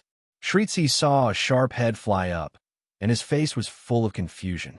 Min Shan's body was cut off at the waist, and blood gushed out, but he seemed to feel nothing. He looked confused, as if he was dreaming. Half of Paysen's head was cut off. Huatsai's body suddenly exploded. How could this happen? Was this a dream? Shritzi was also confused, but in a moment he felt a sharp pain. He suddenly found that his body was still standing in the same place, but he had no head. At the moment before his death, Shritzi finally understood that his head had already been cut off. At the same time as the sound of the saber rang out, the minds of the strong barbarians who were defending around seemed to be taken away, and they were uncontrollably terrified. In a trance, they seemed to fall into the darkness, and they could only see the falling stars. When they woke up, they saw Lin Sun standing on the battlefield with his saber in his arms, and his blood-stained clothes were fluttering in the wind. At his feet, there were corpses everywhere, and blood was flowing. The 5 top young barbarians who had besieged Lin Sun were all killed on the spot at this moment. Dead silence. An indescribable chill surged in everyone's heart. What happened just now? Why did the battle end in an instant? How could Shritzi, Rue Huaji, Min Shan, Paysen, and Huatsai be killed at the same time? Was there a top master? The atmosphere was so silent that it was suffocating. All the barbarians present were suffering an unprecedented shock. It was too scary. It was like a nightmare in an instant. When they woke up, they all died. In the area near the volcano, the imperial practitioners who looked on indifferently were stunned at this moment. They were like ducks being grabbed by the neck, and their faces were full of dullness. Just now, what happened on Earth? Yes, even they didn't see clearly what happened at that moment. They thought Lin Sun was dead, and there was no need to rescue him. Who would have thought that the 5 top barbarians of the young generation who besieged Lin Sun were all killed on the spot? This was simply unimaginable. Chapter 166. On the volcano, corpses were everywhere, and blood mist pervaded the air. The whole scene became dead silent at this time, and fear filled every inch of the air. Everyone looked at Shritzi and the others who were killed in a daze. Until now, it was still hard to imagine how Lin Sun did it. They were the top figures of the young generation of Voodoo Barbarian Tribe. They were the real elites of the 9 branches of Voodoo Barbarian Tribe, and they were very likely to transform into influential figures who influenced the situation of Voodoo Barbarian Tribe in the future. Even in the Voodoo Barbarian Tribe, such people were 1 in 1,000. They had unimaginable growth potential. Every loss of one of them was a heavy blow to Voodoo Barbarian Tribe. Generally speaking, it was extremely difficult to kill such a young, strong Voodoo Barbarian in the battlefield of the Demon Cloud Ridge, because they had all kinds of trump cards and extraordinary adaptability. Even if they could not defeat their opponents, they had a great chance to escape. However, at this moment, 5 top young barbarians were killed on the spot in an instant. The most terrible thing was that no one on the scene even saw clearly how Lin Sun did it. Clatter. In the area near the volcano, Many practitioners of the empire felt their hearts convulsing and beating violently. They all swallowed their saliva with difficulty. Lin Sun, it was so terrible. In the distance, Qi Kan and Mao Lengshan also looked at each other and saw a trace of fear in each other's eyes. None of them had expected that Lin Sun could counterattack in a desperate situation and have the terrible power to kill 6 top voodoo barbarians with one strike. Cold sweat broke out on their backs. They thought they had treated Lin Sun as a strong enemy, but they still underestimated this young man who didn't play according to common sense. The strength shown by this young man, who was once despised and rejected by them, had really surpassed them. The deathly stillness was broken by a shriek that was filled with fear and hesitation. Those strong barbarians scattered on the volcano, like a herd of frightened and collapsed beasts, began to flee. At the beginning of the battle, more than 50 voodoo barbarians died under Lin Sun's saber. All this had already shaken their fighting spirit. At this time, when they saw the 5 top barbarians, Shritzi, Payson, Rue Huaji, Huatsai, and Minjiang, were killed in an instant, the last trace of fighting spirit in their hearts completely collapsed. Run. Run as far as you can. This human youth was simply an undefeatable demon god, causing them to feel despair. The scene suddenly became chaotic, and there were fleeing figures everywhere. Lin Sun stood where he was and didn't chase after them. It was not that he didn't want to, but after using RFS, most of his strength was drained in an instant. The most terrible thing was that there was a tearing pain inside and outside his body and even his soul. This was the sequela of using RFS. Reaching for the stars was the first move of the first part of Tianyuan saber play. It was inherited from the ancient inheritance of the second pass of Green Cloud Path in the Heaven Accessing Place. This saber technique seemed to only have a mere 3 moves: Star Sifting, Moon Seizing, and Sun Blazing, but the might of every single move was extremely great, profound, and obscure. When Lin got the inheritance for the first time, he couldn't even comprehend a little bit of it with his comprehension. Recently, he had made some achievements in practicing the Nature Insight and Spirit Devour scripture, so he could figure out some of the mysteries of the reaching for the stars. However, he just understood a little bit of it, and there was still a long way to go before he mastered it completely. It was also because Lin Sun was forced into a desperate situation in the fight with Shritzi and other 4 people just now that he had no way to retreat. So he desperately used this move. But Lin Sun didn't expect that the power produced by just understanding a little bit of the reaching for the stars would be so terrible. At that time, Lin Sun only felt that his flesh and blood, skin, tendons, bones, meridians, acupoints, and viscera all had a tearing feeling. In particular, most of his soul power was drawn out in an instant. All this made Lin Sun clear that the power of the reaching for the stars was beyond his imagination, and it was not something he could use now. Fortunately, he just understood a little bit of it, so he was lucky to be able to use it. Similarly, the performance of RFS this time also made Lin Sun understand that the performance of this saber play not only required the incomparably vigorous spiritual energy, but also a strong body that could bear the power of this move, as well as an abundant and tenacious soul power. In short, it seemed to be a saber play, but it required the perfect cooperation of body, spiritual energy, and soul. Phew, Lin Sun exhaled a long breath of turbid air, ignored those voodoo barbarians who fled for their lives, and began to clean up the spoils on the battlefield. The army breacher in his hand had completely collapsed after performing the reaching for the stars, leaving only a part of the blade. But for Lin Sun, it was enough to cut some totem barbarian tattoos from the enemy's corpses. The corpses on the ground were searched by Lin Sun one by one. Totem barbarian tattoos, personal belongings. As long as they were valuable, Lin Sun collected them meticulously. These were his spoils of war. After experiencing a bitter and bloody battle, these were his rewards. Kill these voodoo barbarian bastards. Comrades, let's kill the enemies together. At the foot of the mountain, there were bursts of shouts which were so loud that the sky was high. It could be seen that those practitioners of the Empire who had been hiding in the area near the volcano had now shown up and rushed out. Everyone abhorred evil and faced death with equanimity. Everyone was like the most fearless warriors who wanted to annihilate the enemies and restore peace to the world. Lin Sun, who was searching for the spoils of war, couldn't help being stunned, and then a faint sneer appeared on his lips. How could he not see that these guys obviously saw the defeat of the voodoo barbarians and the collapse of their fighting spirit, and intended to take the opportunity to take advantage? Although he despised them in his heart, Lin Sun didn't bother to care about them. But all this made him have a deeper understanding of the war. War was indeed ruthless and cruel. No one wanted to die, so everyone was weighing the pros and cons, seeking advantages and avoiding disadvantages.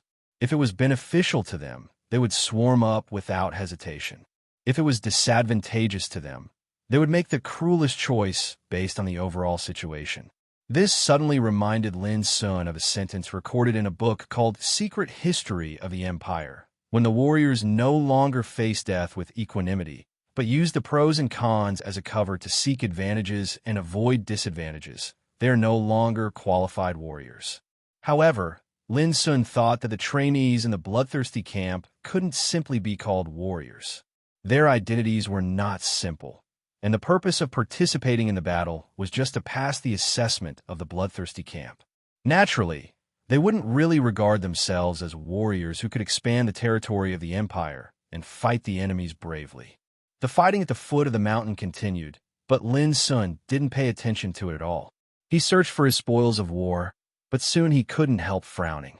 Several trainees of the bloodthirsty camp rushed over and began to search for the totem barbarian tattoos on a pile of corpses like Lin Sun. From beginning to end, they didn't get Lin Sun's consent. Lin Sun strode forward, and the broken saber in his hand suddenly made a sharp roar and chopped at the head of one trainee of the bloodthirsty camp. Caught off guard, the trainee's face suddenly changed, and he dodged to one side in embarrassment. At the same time, he shouted angrily, "Lin Sun, are you crazy?" Lin Sun's face was cold, and he didn't stop. Holding the broken saber, he continued to rush forward, forcing the trainees of the bloodthirsty camp to dodge one after another. "Lin Sun, do you fucking think we dare not fight you? Don't forget that according to the military law of the Empire, those who kill each other will be beheaded. This guy is crazy. When the assessment is over, we must report his violation of the military law to Colonel Songling." The trainees shouted, and they were all flustered and exasperated. "When I killed the enemies just now, I didn't see you come to help me. Now when I snatch the military merits, you run away one after another. Do you really think I dare not kill you?" Lin Sun stopped, and his black eyes were like lightning, full of killing intent. The trainees' faces suddenly changed, but they still refused to accept it. They said, "What do you mean by snatching military merits? This is the battlefield, and the merits belong to whoever snatches them." Lin Sun snorted coldly and suddenly jumped forward. In a flash, he came to a trainee and hit him in the chest with his elbow. With a bang, the trainee screamed and flew out upside down. He rolled down the volcano for more than 30 meters before he barely stopped. This made the other trainees' faces change again, and they felt a chill in their hearts. Did this guy really dare to ignore the military law of the Empire? Remember, these voodoo barbarian bastards were all killed by me, and the military merits also belong to me. If you dare to snatch them, I dare to kill you. Lin Sun glanced at them coldly, and then turned around to continue to collect military merits. The trainees' faces changed constantly, and they looked at Lin Sun with hatred in their eyes, but no one dared to step forward in the end. The horrible scene that Lin Sun killed Shritzi and the other 4 barbarians was still vivid in their minds. They dared not to provoke Lin Sun, the madman, with their lives. "Lin Sun, wait and see. You ignore the military law today.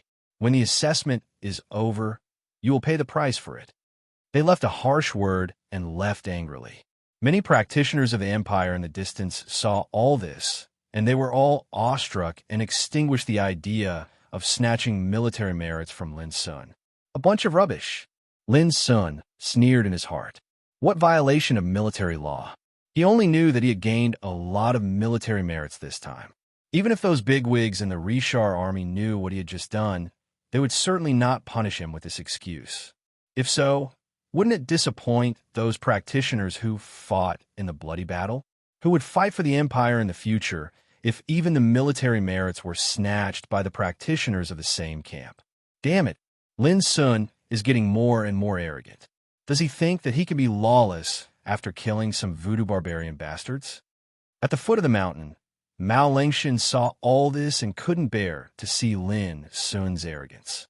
How can a dog not be angry when the meat and bones he risked his life for are snatched away? Chi Can's words were full of sarcasm, but his expression was a little complicated. He knew that after this battle, Lin Sun would not be punished. On the contrary, few people could shake his position in the bloodthirsty camp in the future. Unless, unfortunately, this guy died in the Demon Cloud Ridge. Chapter 167. The battle near the volcano continued, and it didn't come to an end until the night fell. In this battle, more than 130 strong barbarians of the Voodoo barbarian tribe died, among which the Water barbarians suffered the most casualties. On the side of the Empire, there were also more than 30 casualties. This day was the 13th day since the trainees of the bloodthirsty camp entered the Demon Cloud Ridge Theater of Operations. Before the battle ended, Lin Sun had left with rich trophies. Almost at the same time, the news about the battle that occurred near the volcano spread at an astonishing speed. In the mountain forest, Bai Lingshir's ethereal and graceful figure flew in the night. All the strong barbarians she met along the way fell to the ground and died in an instant. None of them could stop Bai Lingshir. After a while, Bai Lingshir suddenly stopped and met a trainee of the bloodthirsty camp who had just participated in the battle near the volcano. He killed 6 top young barbarians with 1 strike. Bai Lingshir soon learned the news about Lin Sun's battle, and her beautiful and fair face showed a touch of astonishment. It seems that he has not only broken through to the 9th level of martial realm, but also mastered a brand new horrible combat skill in martial cultivation. Bai Lingshir soon roughly judged some information about Lin Sun. If Lin Sun heard this, he would be surprised by Bai Lingshir's terrible judgment. When Bai Lingshir set out on the journey again, she had made up her mind that if Lin Sun could not be eliminated this time, she would challenge him when she returned to the bloodthirsty camp. This was what Bai Lingshir had promised him at the beginning, and she never forgot it. In addition to Bai Lingshir, Li Duxing, Zhang Sun Hung, there's finally another interesting guy in the bloodthirsty camp. In another area, Zhao Yin smiled faintly. I hope Lin Sun will be there in the final year-end assessment of the bloodthirsty camp. The mutation of the Water barbarian tribe was caused by Lin Sun. When Shiryu heard the news, he couldn't help but smile bitterly. A few days ago, he noticed from various signs that there would be a big storm, so he didn't get involved in it in order to avoid risks. Who would have thought that it was Lin Sun who caused such a disturbance? When Shiryu learned that Lin Sun was not in danger in this storm, he couldn't help but feel relieved. But when he learned more about the situation of this battle, he was stunned at once. Killing more than 50 strong voodoo barbarians in the army alone? Killing 5 top barbarians of the young generation with only 1 strike? He had only been in the Demon Cloud Ridge for half a month. How could this guy become so powerful? Shiryu was shocked. Amazing. At this time, Li Qiu, who had been following Shiryu, spat out 2 words softly after a long silence. He's not just powerful, he's a freak. Shiryu sighed, and then a wisp of resolution flashed in his eyes. However, if he thinks that he can obtain the final victory in this bet, then he's too naive. Li Qiu knew that there was a bet between Shiryu, Ning Ming, and Lin Sun. At this moment, when he heard Shiryu say such words, he couldn't help but realize that Lin Sun's tyrannical performance also brought a lot of pressure to Shiryu. Motherfucker, Lin Sun is so lucky to meet so many voodoo barbarians at once. If it were me, I would definitely get more military merits. When Ning Ming learned the news, he was both surprised and envious. Having said that, Ning Ming subconsciously felt a little proud. Lin Sun was a friend that Ning Ming valued. Wasn't it normal for Lin Sun to get such an impressive record? Is Lin Sun really so strong? How did this guy do it? If all this is true, doesn't it mean that this guy's current combat effectiveness is comparable to Bai Lingshi, Zhao Yin, Zhang Sunheng, Li Duxing? Hey, there are still people who want to rob Lin Sun's military merits.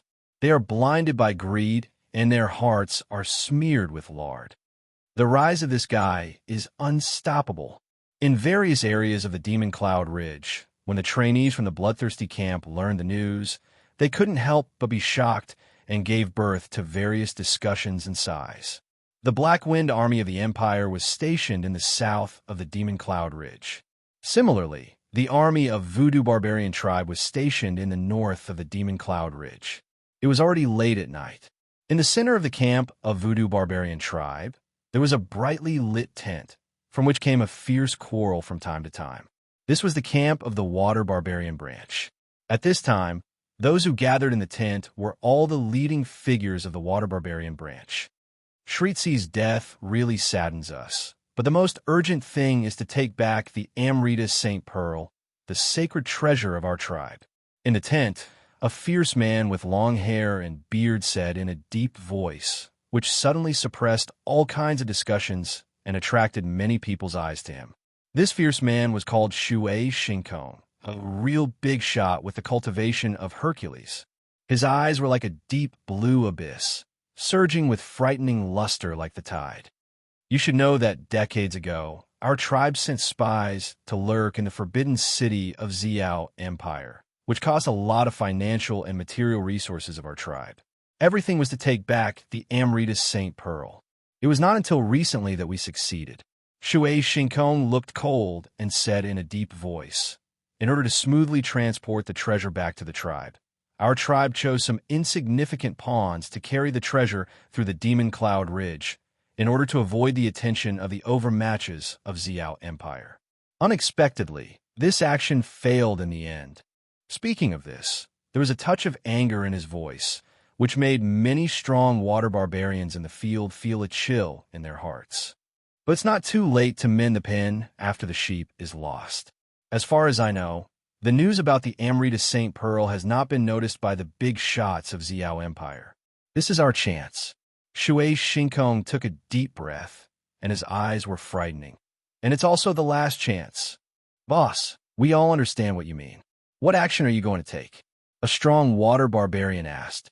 Other strong water barbarians echoed. Send out the elite barbarian soldiers in our tribe to kill Lin Sun. Shui Shinkong's killing intent was overflowing, and the air in the tent seemed to be frozen.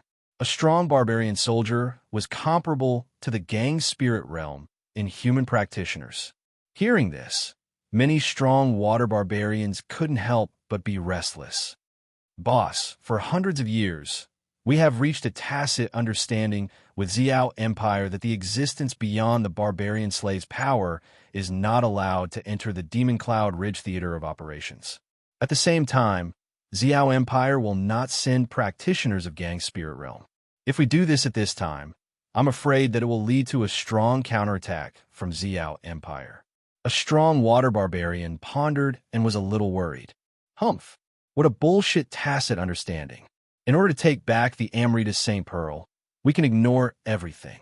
What's more, when did we Voodoo Barbarian Tribe consider the feelings of Xiao Empire? Some strong water barbarians showed disdain for this. We have to care about this problem, but it's urgent.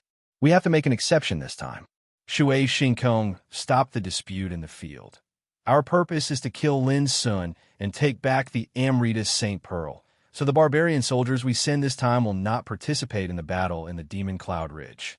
In this way, we can ensure that all the impact will be minimized. Hearing this, all the strong water barbarians thought for a while and acquiesced to this arrangement. That night, for extremely experienced water barbarians with the strength of barbarian soldiers left the barracks and quietly sneaked into the Demon Cloud Ridge. An action against Lin Sun was launched silently. Lin Sun meditated quietly and constantly refined his cultivation. After leaving the battlefield of the volcano, Lin Sun found a hidden cave and didn't leave for several days. At the bottom of the volcano, He got the help of the Amrita St. Pearl by chance and advanced to the spirit transformation of the 9th level of martial realm. Unfortunately, after Lin Sun advanced, the Amrita St. Pearl in his sea of consciousness fell into silence and never released any power fluctuation. Although it was not clear how this change occurred, Lin Sun could no longer resist the invasion of the magma at the bottom of the volcano without the help of the Amrita St. Pearl. He had to leave before he could stabilize his newly advanced cultivation. As soon as he left, a fierce battle broke out. It was not until now that Lin Sun had time to stabilize his newly advanced cultivation. Clatter, the surging spiritual energy ran inside and outside his body, making a roar like a wave. Looking carefully, the spiritual energy was like the purest azure jade in the world, releasing a bright luster. Just by looking at its breath, people realized that the spiritual energy in the body would have a completely new change if they continued to cultivate like this. This was the spirit transformation realm, the last level of the 9 levels of martial realm. After reaching this level, all the power of practitioners began to approach a kind of complete saturation. Only with this kind of cultivation foundation could it be possible to break through to the gang spirit realm. The gang spirit realm was the second of the 5 realms of cultivation. There's a saying in the world that only those who entered the gang spirit realm could be called a real practitioner. Because after one stepped into this realm, it wasn't just the strength one possessed that would change. There would also be a change in one's level of life. It would allow one's lifespan to be extended. One wouldn't be able to avoid the cold and heat. One would be able to abstain from eating food internally, and one would be able to consume the clouds externally. This was the real practitioner. The cultivation of the 9th level of martial realm was just a process of building a foundation on the road of practitioners. Only when the foundation was built successfully could there be a real hope to move forward on the road of Tao. In short, the martial realm was like building a foundation, while the gang spirit realm was the starting point for practitioners to start their journey. Lin Sun had just reached the 9th level of martial realm and was far away from breaking through to the gang spirit realm. What he needed to do now was to stabilize his cultivation and get familiar with and master this new power as soon as possible. Chapter 168. 7 days later, Lin Sun left the cave where he meditated and set out on his journey again. His cultivation had been firmly established, firmly at the level of spirit transformation on the 9th level of martial realm. His breath became more and more ethereal, with a temperament as calm as a towering mountain and as unrestrained as a vast ocean. As early as when he was on the 7th level of martial realm, Lin Sun had defeated Xin Wenbin, who was on the 9th level of martial realm. When he was on the 8th level of martial realm, he defeated Wen Mingxiu, Shirao Kun, and Hulong, who were at the peak of the 9th level of martial realm. Even with this cultivation, he fought for several days in the Demon Cloud Ridge and killed strong barbarians of the Voodoo barbarian tribe one after another. When he broke through the 9th level of martial realm and went through a bloody battle, he killed more than 50 strong barbarians in the army and 5 top barbarians of the young generation with one saber strike, which shocked the Demon Cloud Ridge and made him the most eye-catching trainee in the Warzone assessment. At this moment, even Lin Sun himself didn't know what level his fighting capacity had reached. But at least, he was not afraid of anyone in the martial realm. Time passed little by little. The battle in the Demon Cloud Ridge was always bloody and cruel, with unpredictable dangers. But for Lin Sun, he rarely encountered a real threat. During the day, he kept fighting and accumulating military merits. At night, he meditated and comprehended the first move of Tianyuan saber play, reaching for the stars. The power of this move was undoubtedly powerful. The more he comprehended it, the more he felt the mystery of this move. It was as deep as the sea and could not be mastered overnight. Sometimes Lin Sun couldn't help but sigh with emotion. Who on earth inherited this saber play? Why could a single move, reaching for the stars, have such profound and mysterious power? If he could fully master all the mysteries of this move, how powerful would it be? Lin Sun was looking forward to that day. However, He was also very self-aware that at least when he was in the martial realm, he couldn't do it. Even if he mastered all the mysteries of this move, it was still difficult for him to display the full power of this move with his cultivation in the martial realm. Soon, it had been a whole month since he entered the Demon Cloud Ridge. Lin Xuanghua had accumulated 278 military merits, which meant that he had killed 278 strong voodoo barbarians in the past month. The thick pile of totem barbarian marks hidden in his storage ring was the best proof of his military achievements. It was worth mentioning that the military merits would be divided into different categories when they left the Demon Cloud Ridge. For example, killing a level 9 barbarian slave would give more military merits than killing a level 8 barbarian slave. All of these would require a specific assessment from the Imperial military. In addition, Lin Sun also obtained many trophies in the continuous battles, among which the most valuable was Amrita's Saint Pearl. However, this treasure was now silent and full of mysteries. Lin Sun hadn't fully mastered it yet, so he could only wait for a chance to study it carefully in the future. In addition to the Amrita's Saint Pearl, there were also some spiritual materials, spiritual ores, weapons, elixirs, and other sundries, all of which were valuable. As for the other, slightly valuable things that were useless to Lin's cultivation, Lin had to discard them due to the limited space in the storage ring. On this day, Lin Sun was walking along the bank of a river with rolling black water. Suddenly, he heard a fierce fighting sound.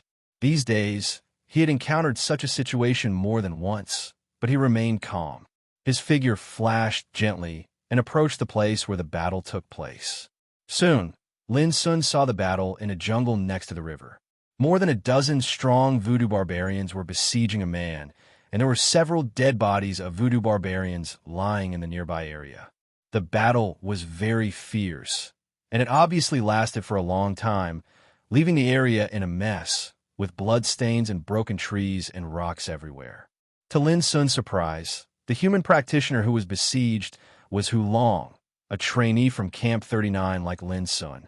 This was an arrogant teenager. When they were on the battleship to the Demon Cloud Ridge, Hu Long had spoken rudely to Lin Sun and was beaten by Lin Sun.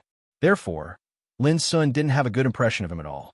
However, when Hu Long was besieged at this time, Lin Sun didn't kick him when he was down, nor did he leave him to die. In Lin Sun's view, although he and Hu Long had some personal grievances, they were from the same camp after all. Comparatively speaking, those strong voodoo barbarians were their common enemies. On the issue of right and wrong, Lin Sun's standard was very simple. When personal grievances encountered the confrontation between the Empire and external forces, personal grievances must be put aside. This didn't mean forgiveness, but a matter of the standpoint of the Empire's practitioners. During the bloody battle on the volcano, many practitioners of the Empire didn't give a helping hand to Lin Sun, and they seemed to seek advantages and avoid disadvantages. But Lin Sun was different from those people. He had his own standpoint and judgment, and he couldn't watch his own kind being killed by the enemy. Clang! Lin Sun unsheathed his saber and rushed into the battlefield like lightning, which immediately made more than a dozen strong voodoo barbarians flustered and caught unprepared. Lin Sun, when Hu Long saw that it was Lin Sun who came to his rescue, he couldn't believe that this guy actually came to save him. Although he couldn't figure out why Lin Sun did this, Lin Sun's help helped him share a lot of pressure and gave him a chance to breathe. At this moment, Hu Long was already covered with scars. If Lin Sun didn't appear in time, he would be doomed soon. Whoosh, whoosh, whoosh. Lin Sun waved his saber like a dragon, swallowing all directions. As soon as Lin Sun joined the battle, he raised his saber and killed 4 strong voodoo barbarians in the blink of an eye, which shocked the whole audience. Even Hu Long couldn't help but widen his eyes. Was the rumor true? A few days ago, he had also heard of Lin Sun's bloody battle on the volcano. He thought the rumor was exaggerated, but when he saw it with his own eyes, Hu Long found that Lin Sun was really different from the past. Lin Sun's fighting capacity was so strong that he felt great pressure. In just a moment, 8 strong voodoo barbarians were killed, and the other 5 were so scared that they fled. At this point, Hu Long came to his senses. Looking at Lin Sun, who was clean and unharmed. He was surprised and sighed in his heart. After a long time, he said, "This time, I owe you a favor." After a pause, he looked fierce and said, "But don't think too much. I don't forgive your previous behavior unless you apologize to me." Lin Sun said casually, "I think you think too much. I saved you because you are from the bloodthirsty camp like me, not because I want to get your forgiveness." Lin Sun said bluntly, but Hu Long believed him. He nodded and said, "That's good." The two were speechless for a while. Only the blood stains on the ground gave off a disgusting smell of blood. "Well, the crisis has been resolved. I advise you to find a place to treat your injuries first. Otherwise, if you are in danger next time, you may not meet someone like me to help you." After Lin Sun cleaned up the military merits on the battlefield, he planned to leave after saying this. But at this moment, he suddenly felt a trace of fear in his heart and looked at the jungle on the other side. Boom! Almost at the same time, a dark blue light rushed over like water, tearing the air and releasing a suffocating breath. A barbarian soldier. Lin Sun was shocked. In the bloodthirsty camp, he had fought with the real barbarian soldiers. How could he not know that only the barbarian soldiers comparable to practitioners in the gang spirit realm could launch such an attack? But the Demon Cloud Ridge didn't allow the strong with such power to appear. Why did a barbarian soldier suddenly appear at this moment? There was no time to think. The attack was imminent. Without hesitation, Lin Sun jumped to dodge, and the blade, wrapped in terrible power, fiercely rushed to the blow. Rumble! An earth-shattering collision sound rang out, and the light splashed. Lin Sun staggered and took 3 steps back. His face couldn't help but change slightly. The man's fighting capacity was much stronger than that of the first-level barbarian soldiers he killed in the bloodthirsty camp. Obviously, he was an elite of the voodoo barbarian tribe. "Hey, you can block my blow?" With the voice, a figure as agile as a cheetah suddenly appeared. It was a man in black, wrapped in black, revealing only a pair of cruel blue eyes like that of a viper. Barbarian soldier. At this moment, Hu Long also reacted after the sudden change. He couldn't help but change his face and shouted, "You voodoo barbarian bastards! How dare you violate the agreement with the Empire?" Humph! The barbarian soldier, who suddenly appeared, snorted. Without any nonsense, he grasped with both hands, and a dazzling blue light condensed and turned into a sharp light, rushing to Lin Sun in the distance. "Run!" Lin Sun's figure flashed, and he narrowly avoided the blow. At the same time, he reminded Hu Long to run for his life. "Want to leave? Both of you have to stay here today." Suddenly, a cold voice like a knife came from another direction. With the voice, a black figure appeared, dressed exactly the same as the previous barbarian soldier, and even his breath was surprisingly similar. Obviously, this was another strong barbarian soldier. Seeing this, Lin Sun and Hu Long's faces changed, and their hearts sank. The threat of one barbarian soldier might not be fatal, but if 2 barbarian soldiers attacked together, the consequences would be serious. Kill. Obviously, the 2 barbarian soldiers were extremely experienced in fighting. They didn't talk nonsense at all and attacked brazenly. One attacked Lin Sun, and the other rushed to Hu Long.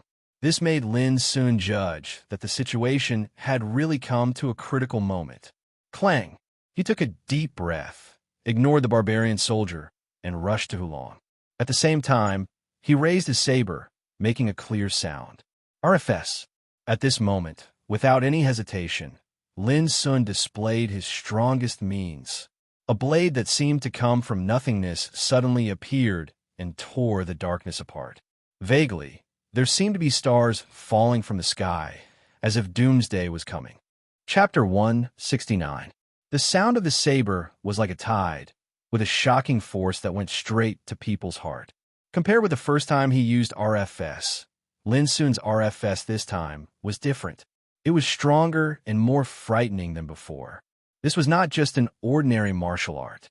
It contained a shock to the soul, a unique inheritance of the use of cultivation power, and the power produced was completely different. At this moment, the barbarian soldier was terrified, and his mind was in a trance for a moment, as if he was deep in the darkness of the eternal night. In front of him were burning and falling stars. Everything in the world was collapsing, and the order of the universe was in chaos. Despair and panic washed his mind like a tide, seeming to drag him into the abyss.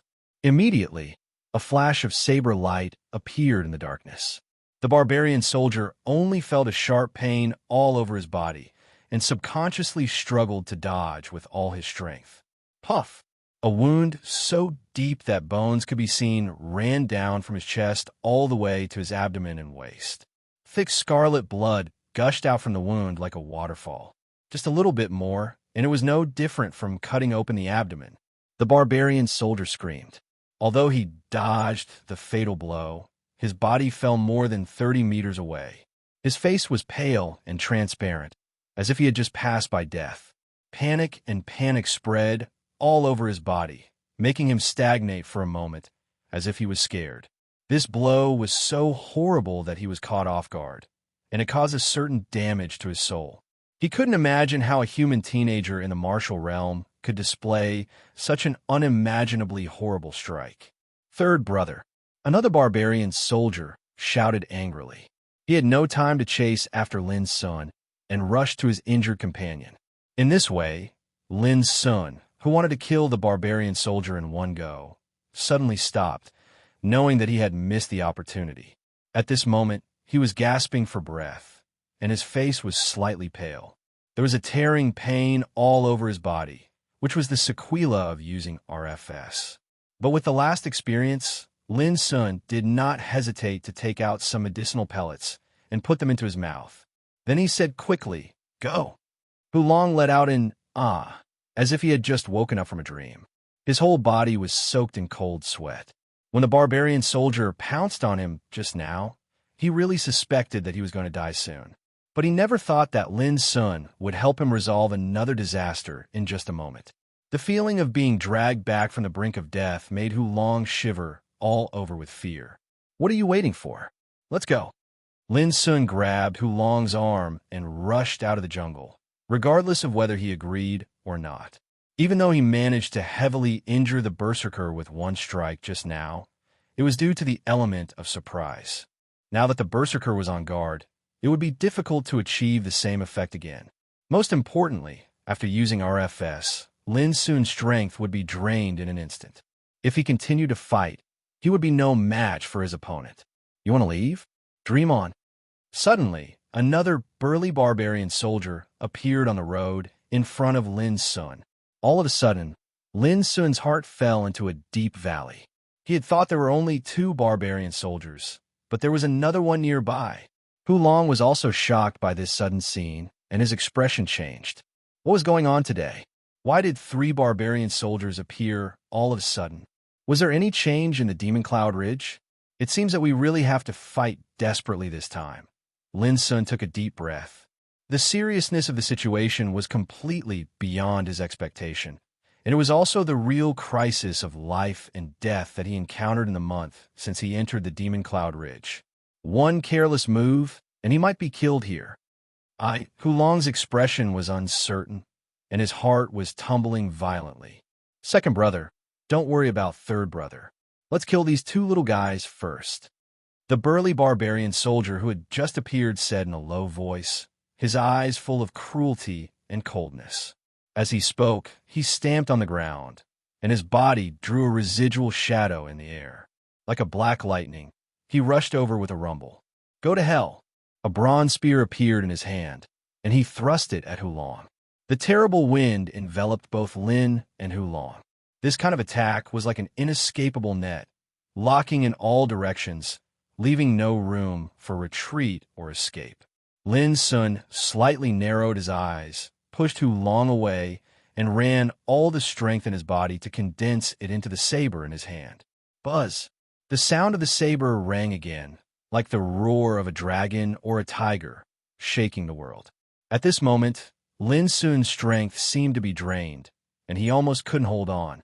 But in the end, he used RFS for the second time.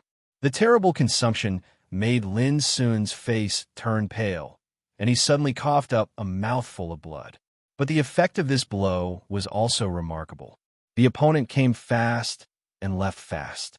He was directly blown away by the saber and fell heavily more than 30 meters away, looking very embarrassed. But to Lin Sun's disappointment, the opponent was only slightly injured by this blow. It was not that the power of RFS was not strong, but that the opponent's fighting capacity was too strong. Coupled with the vigilance and defense, the power of this move was greatly reduced. Boom! Suddenly, Lin Sun only felt a terrible wind coming from behind, which made his face suddenly change. He knew that the barbarian soldier, called Second Brother, had taken the opportunity to kill him. He didn't even have time to resist, so he could only dodge to one side subconsciously. Obviously, the opponent had expected Lin Sun's reaction. He suddenly changed his move and continued to kill Lin Sun, like a haunting ghost. He wanted to kill Lin Sun with one blow. Danger! A strong and fatal breath surged all over his body, making Lin Sun have to dodge with all his strength. He felt that he was racing against time with death. Humph! It's futile to struggle. Go to hell. Suddenly, the sturdy barbarian soldier, who had just been shaken away by Lin Sun's saber, came again and attacked Lin Sun from the other side, surrounded by enemies from both front and back. All of a sudden, Lin Sun was completely in a desperate situation. The most terrible thing was that after using RFS twice in a row, Lin Sun was in a dangerous state of exhaustion. He was on the verge of collapse.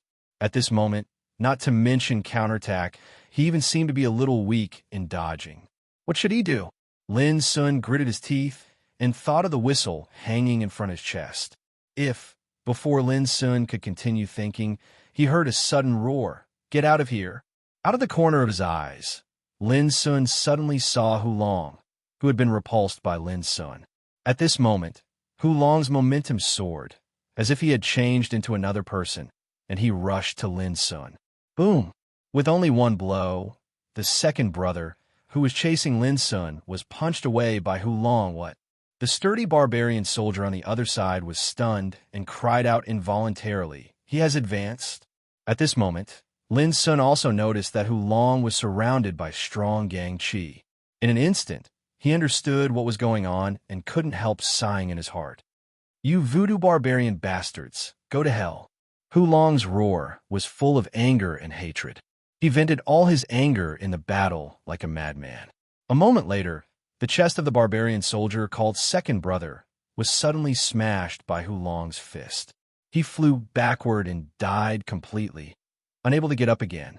Even Lin Sun didn't expect that Hulong could be so powerful at this moment. Second Brother, the sturdy barbarian soldier, let out a cry of grief, and his eyes almost popped out of their sockets. However, he didn't continue to fight, but chose to turn around and flee. Obviously, he had noticed that the situation had changed. If he continued to fight, he would only be killed on the spot like Second Brother. Lin Sun, the next time we meet is the day you die. The sturdy barbarian soldier shouted. Hulong was about to chase after Lin Sun, but Lin Sun stopped him. "If you go after the enemy, I will be completely finished." Hulong was stunned for a moment before he recovered from his anger. He first turned around and killed the barbarian soldier, Lao San, who had fallen to the ground due to severe injuries and could not escape in time. Then he returned and said, "You saved me twice just now. I still owe you one." His face was a little gloomy and even a little dejected, without the fierce and disdainful look just now. Lin Sun knew his loss and grief clearly, but he didn't say anything. At this moment, any words to comfort him seemed to be useless. Hulong seemed to have thought it through and sighed. "If I don't break through, I will be killed. Breaking through means being eliminated and will never be able to return to the bloodthirsty camp. But I don't regret it, so you don't have to think too much." As he said, he silently turned around, collected the totem barbarian tattoos and items on the bodies of the two barbarian soldiers, and stuffed them into his storage ring. Then he took off the storage ring and handed it to Lin Sun. "These military merits are meaningless to me now. You can keep them." Lin Sun didn't refuse and said, "These are yours. If I can hold on to the end, I will give your military merits to the drill master. Anyway, this is your achievement and honor." Hulong smiled disapprovingly, looked around, and said, It's too dangerous here. I will take you to a safe place." As he said, he squatted down, took the initiative to carry Lin's son on his back, and floated away. Only the corpses of the two barbarian soldiers were left in the field, silently narrating the thrilling battle just now. That night, after finding a safe hiding place for Lin's son, Hulong turned around and left without saying a word. Seeing Hulong off, Lin's son sighed again in his heart. Most trainees had the potential to advance to Gang Spirit Realm from the first day they entered the bloodthirsty camp. By Ling Shi, Zhao Yin, Li Duxing, Zhang Sun Hung, Shi Yu, Ning Ming, Gong Ming, and so on occupied the majority. Hulong was one of them. The reason why they entered the bloodthirsty camp was to receive training, but more importantly, to enter the gang-producing lake and create the most suitable pond of spiritual power when they advanced to Gang Spirit Realm. Under such circumstances, no trainee would choose to advance to Gang Spirit Realm unless he was forced into a desperate situation. Once he advanced to Gang Spirit Realm, he would leave the bloodthirsty camp and lose the opportunity to enter the gang-producing lake.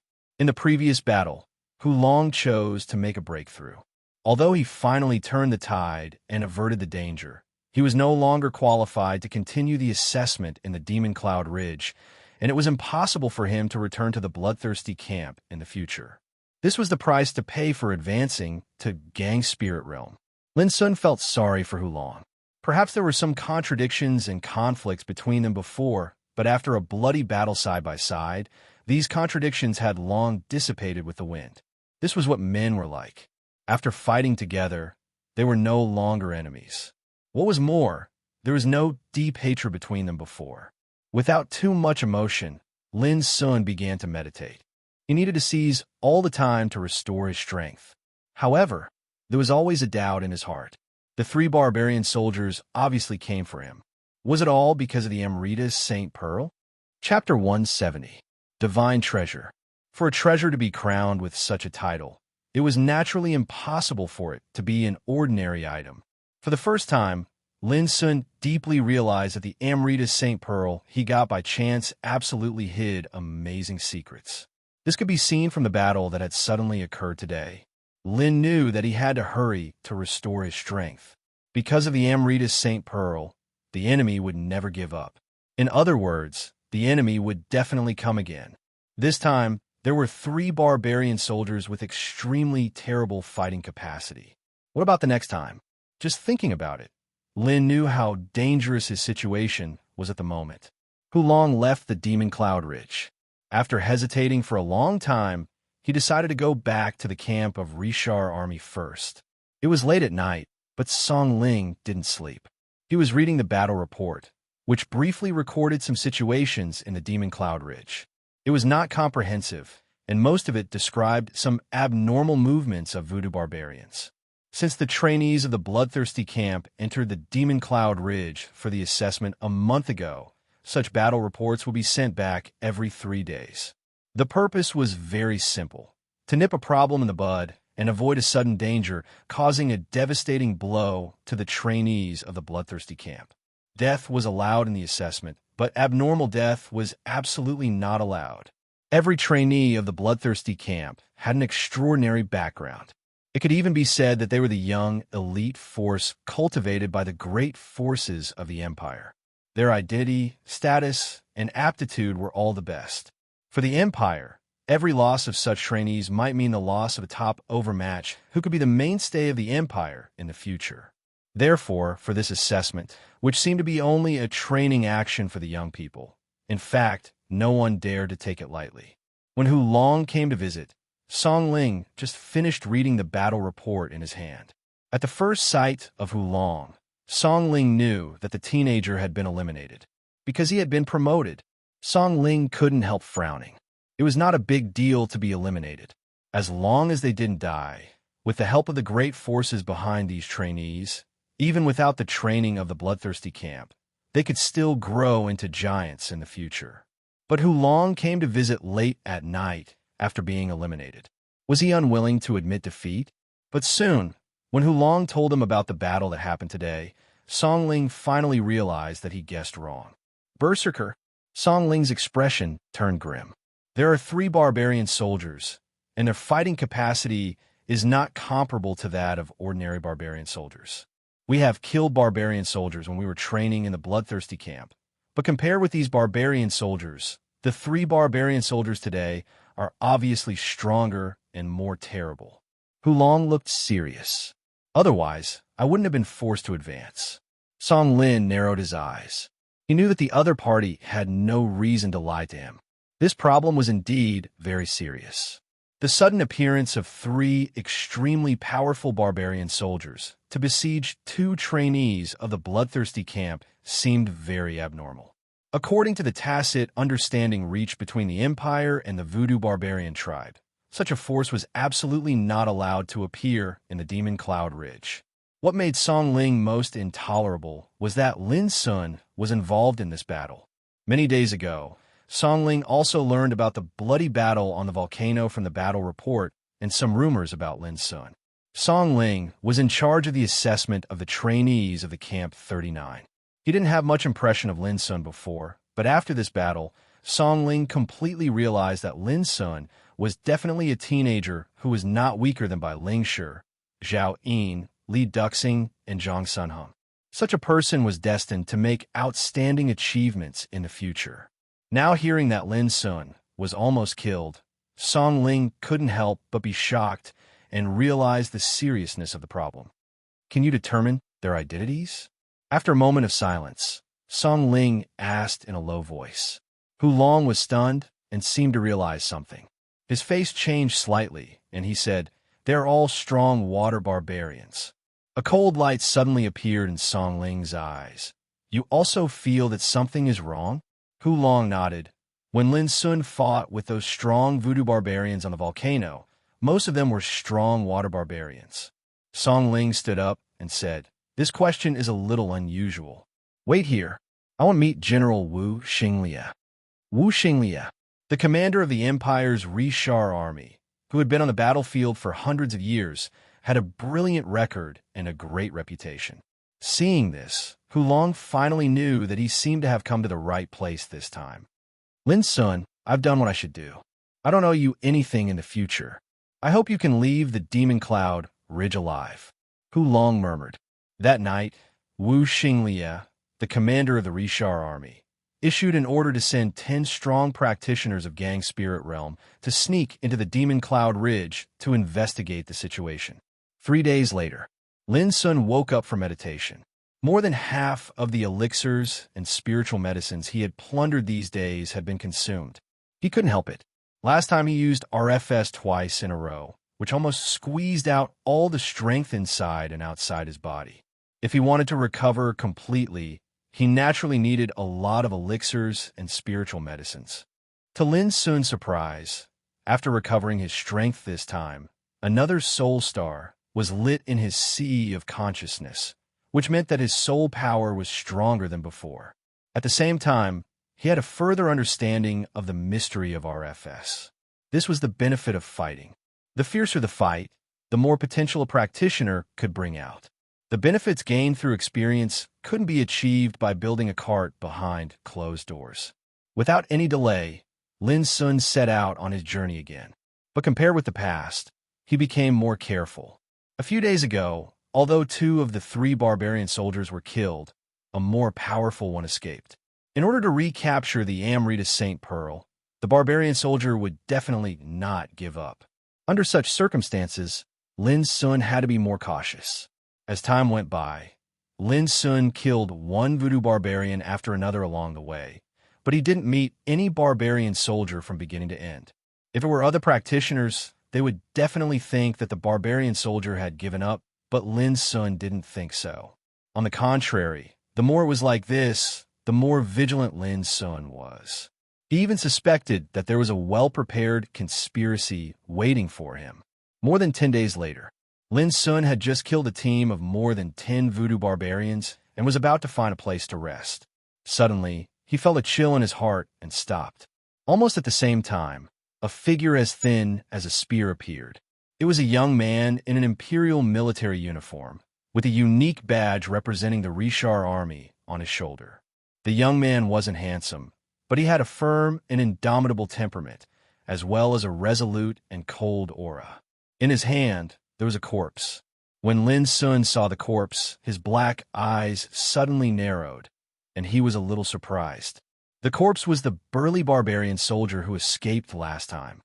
Song Ran, a gang spirit realm practitioner of the Rishar army of the Empire. After introducing himself, the young man said concisely, "We have learned about your experience. Is this the barbarian soldier who hunted you at that time?" As he said, he shook the corpse in his hand. Lin Sun nodded and secretly breathed a sigh of relief. He said, "Did Hu Long tell you?" Song Ran frowned and thought for a while. Then he nodded and said, "It seems to be him, but I don't know whether the boy is called Hu Long or not." Lin Sun didn't need to ask further. He was sure that Hu Long must have helped him once. Otherwise, the Empire would never send a gang spirit realm practitioner to the Demon Cloud Ridge and help him kill a potential great threat. From today on, you can focus on the assessment in the Demon Cloud Ridge. We, the Rishar army, will not get involved in the battle here. But if the voodoo barbarian tribe sends barbarian soldiers, we will kill them as soon as possible. Speaking of this, Song Ran's eyebrows were full of killing intent. Thanks a lot, Lin Sun said seriously. The sudden appearance of Song Ran brought him a piece of good news, so that he would not be overly vigilant as he was a few days ago. May I ask why these water barbarians insist on targeting you? Song Ran suddenly asked, with his eyes locked on Lin Sun like a sharp knife. Maybe I've killed too many of their clansmen. Lin Sun sighed slightly, and, at the same time, he knew that Song Ran had begun to suspect something. But Lin Sun didn't intend to disclose the Amritas St. Pearl. Song Ran nodded, took a deep look at Lin Sun, and said goodbye. Then he turned around and left without any hesitation. This made Lin Sun slightly stunned. Looking at Song Ran's back, he didn't say anything in the end. From this day on, Lin Sun's actions in the Demon Cloud Ridge had been peaceful. With his current fighting capacity, there was hardly any danger that could threaten him, unless he met a powerful barbarian soldier.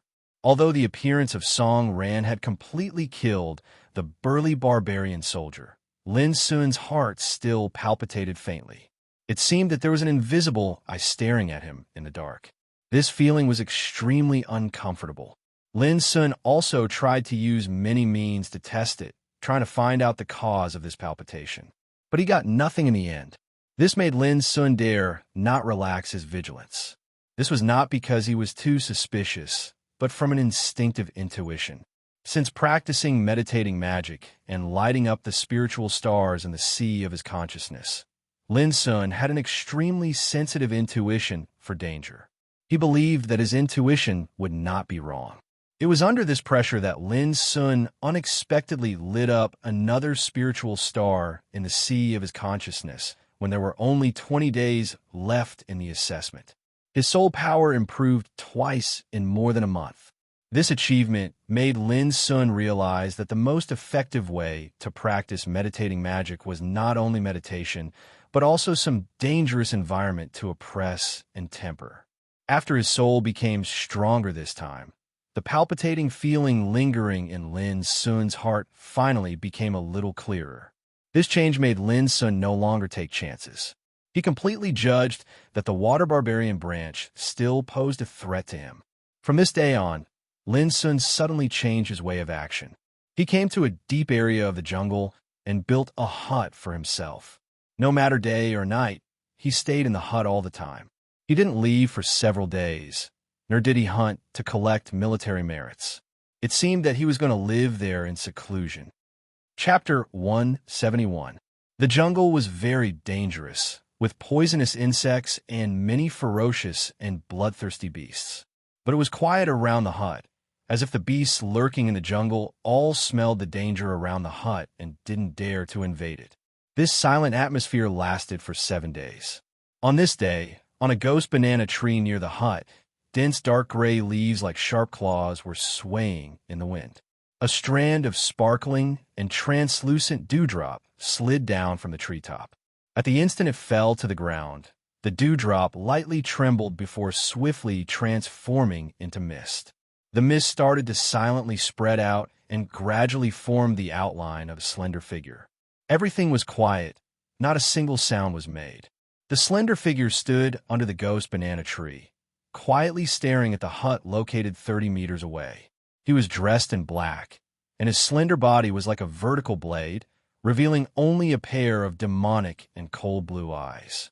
His name was Shreeing, and he came from the Water Barbarian branch.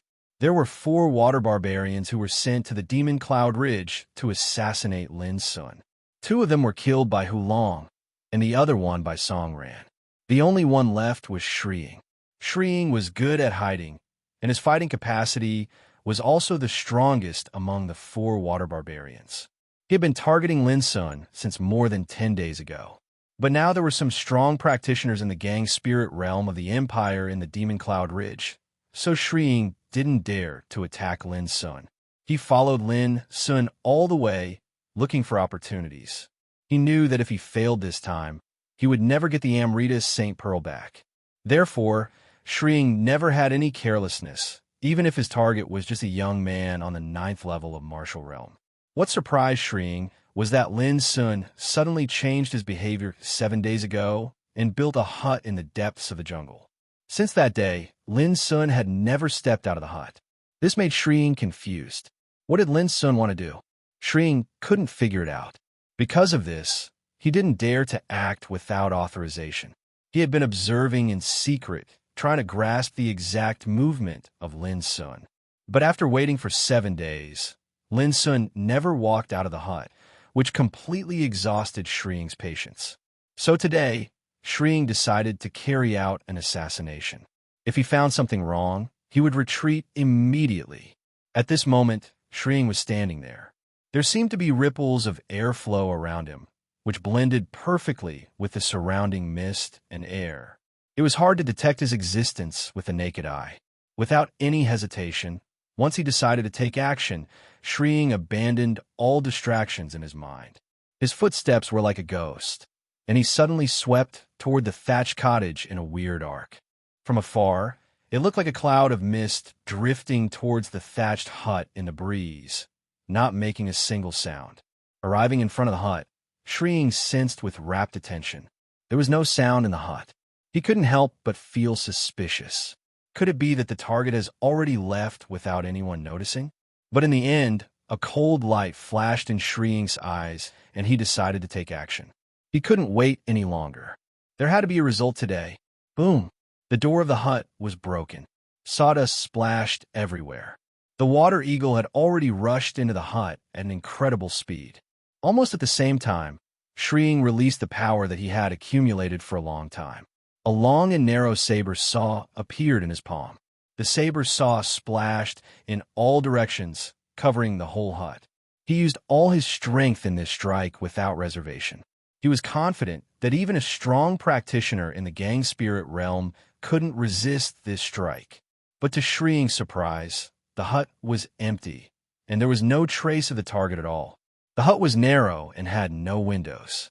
There were some sundries scattered on the ground. There was nothing worth paying attention to at all. Had the target really escaped? Just as this thought flashed in his mind, Shreeing suddenly heard a strange buzz, which was extremely subtle, like the sound of a thin needle gently scratching on a piece of paper. But this shocked Shreeing. His awareness, which had been honed by years of fighting, made him rush out of the thatched cottage almost instantly. Shreeing's reaction was fast. The moment he broke into the hut, a strange change occurred on the wooden door that had been smashed by him. It was a dark gray object shaped like a compass, similar to the color of the wooden door. As soon as it fell to the ground, a circle of strange and dense spiritual tattoos appeared on its surface. Almost at the same time, the 4 walls of the hut and even the roof were covered with a layer of dense and strange spiritual tattoos. There seemed to be nothing special, but when Shreeing was about to rush out of the hut, he was blocked by an invisible force. The collision of the 2 forces made a terrible roar. Rumble! Shreeing's face suddenly changed. He ran all his strength to try to break the invisible force. But at this moment, flames poured down from the roof like a rain of fire or lava, releasing a terrible breath. At this moment, Shreeing fully showed his fighting level. As he waved his sleeve, a dark blue light surged out like a tide and drowned the rain of fire. His figure flickered swiftly as he probed ceaselessly within the thatched cottage. However, his expression turned gloomy because at this moment, the thatched cottage seemed to have transformed into an impenetrable cage, and no matter how he attacked, he was actually unable to break it open. This was a spiritual formation. Shreeing instantly recognized that the dense patterns on the walls of the hut were the spiritual tattoo formations that could only be refined by human spiritual tattooists. A trap. Shreeing finally realized that he had been fooled. This ordinary thatched cottage had already been inscribed with a powerful spiritual tattoo formation by the target without anyone noticing. What Shreeing didn't expect was that the target was just a teenager in martial realm. How could he refine a spiritual tattoo formation like a spiritual tattooist? Was he not only a trainee of Bloodthirsty Camp, but also a teenage spiritual tattooist? There was no time to think about it. Rounds of attacks were released in the hut. There was a rainbow-like rain of fire, a waterfall of ice arrows, and ferocious thorns bursting out from the ground soon. Shreeing's figure was submerged by all kinds of attacks. The ground more than 30 meters away from the hut suddenly broke, and Lin's figure emerged from it. As soon as he appeared, he looked at the hut at once. 7 days ago, Lin Sun built this hut just to wait for this moment. Since entering the Demon Cloud Ridge, as more enemies were killed, more and more spoils of war were obtained, which helped Lin accumulate a large number of spiritual materials and spiritual ores. Lin Sun had intended to exchange them for money, but when he perceived the hidden danger, he had to change his mind. He was very clear that with his current fighting capacity, if he launched a sneak attack, he might be able to seriously injure a powerful barbarian soldier, but it was very difficult to kill him. If he couldn't kill his opponent, he would be killed by his opponent, which was the last thing Lin wanted. In this situation, Lin thought of another means he was best at: spiritual tattoos.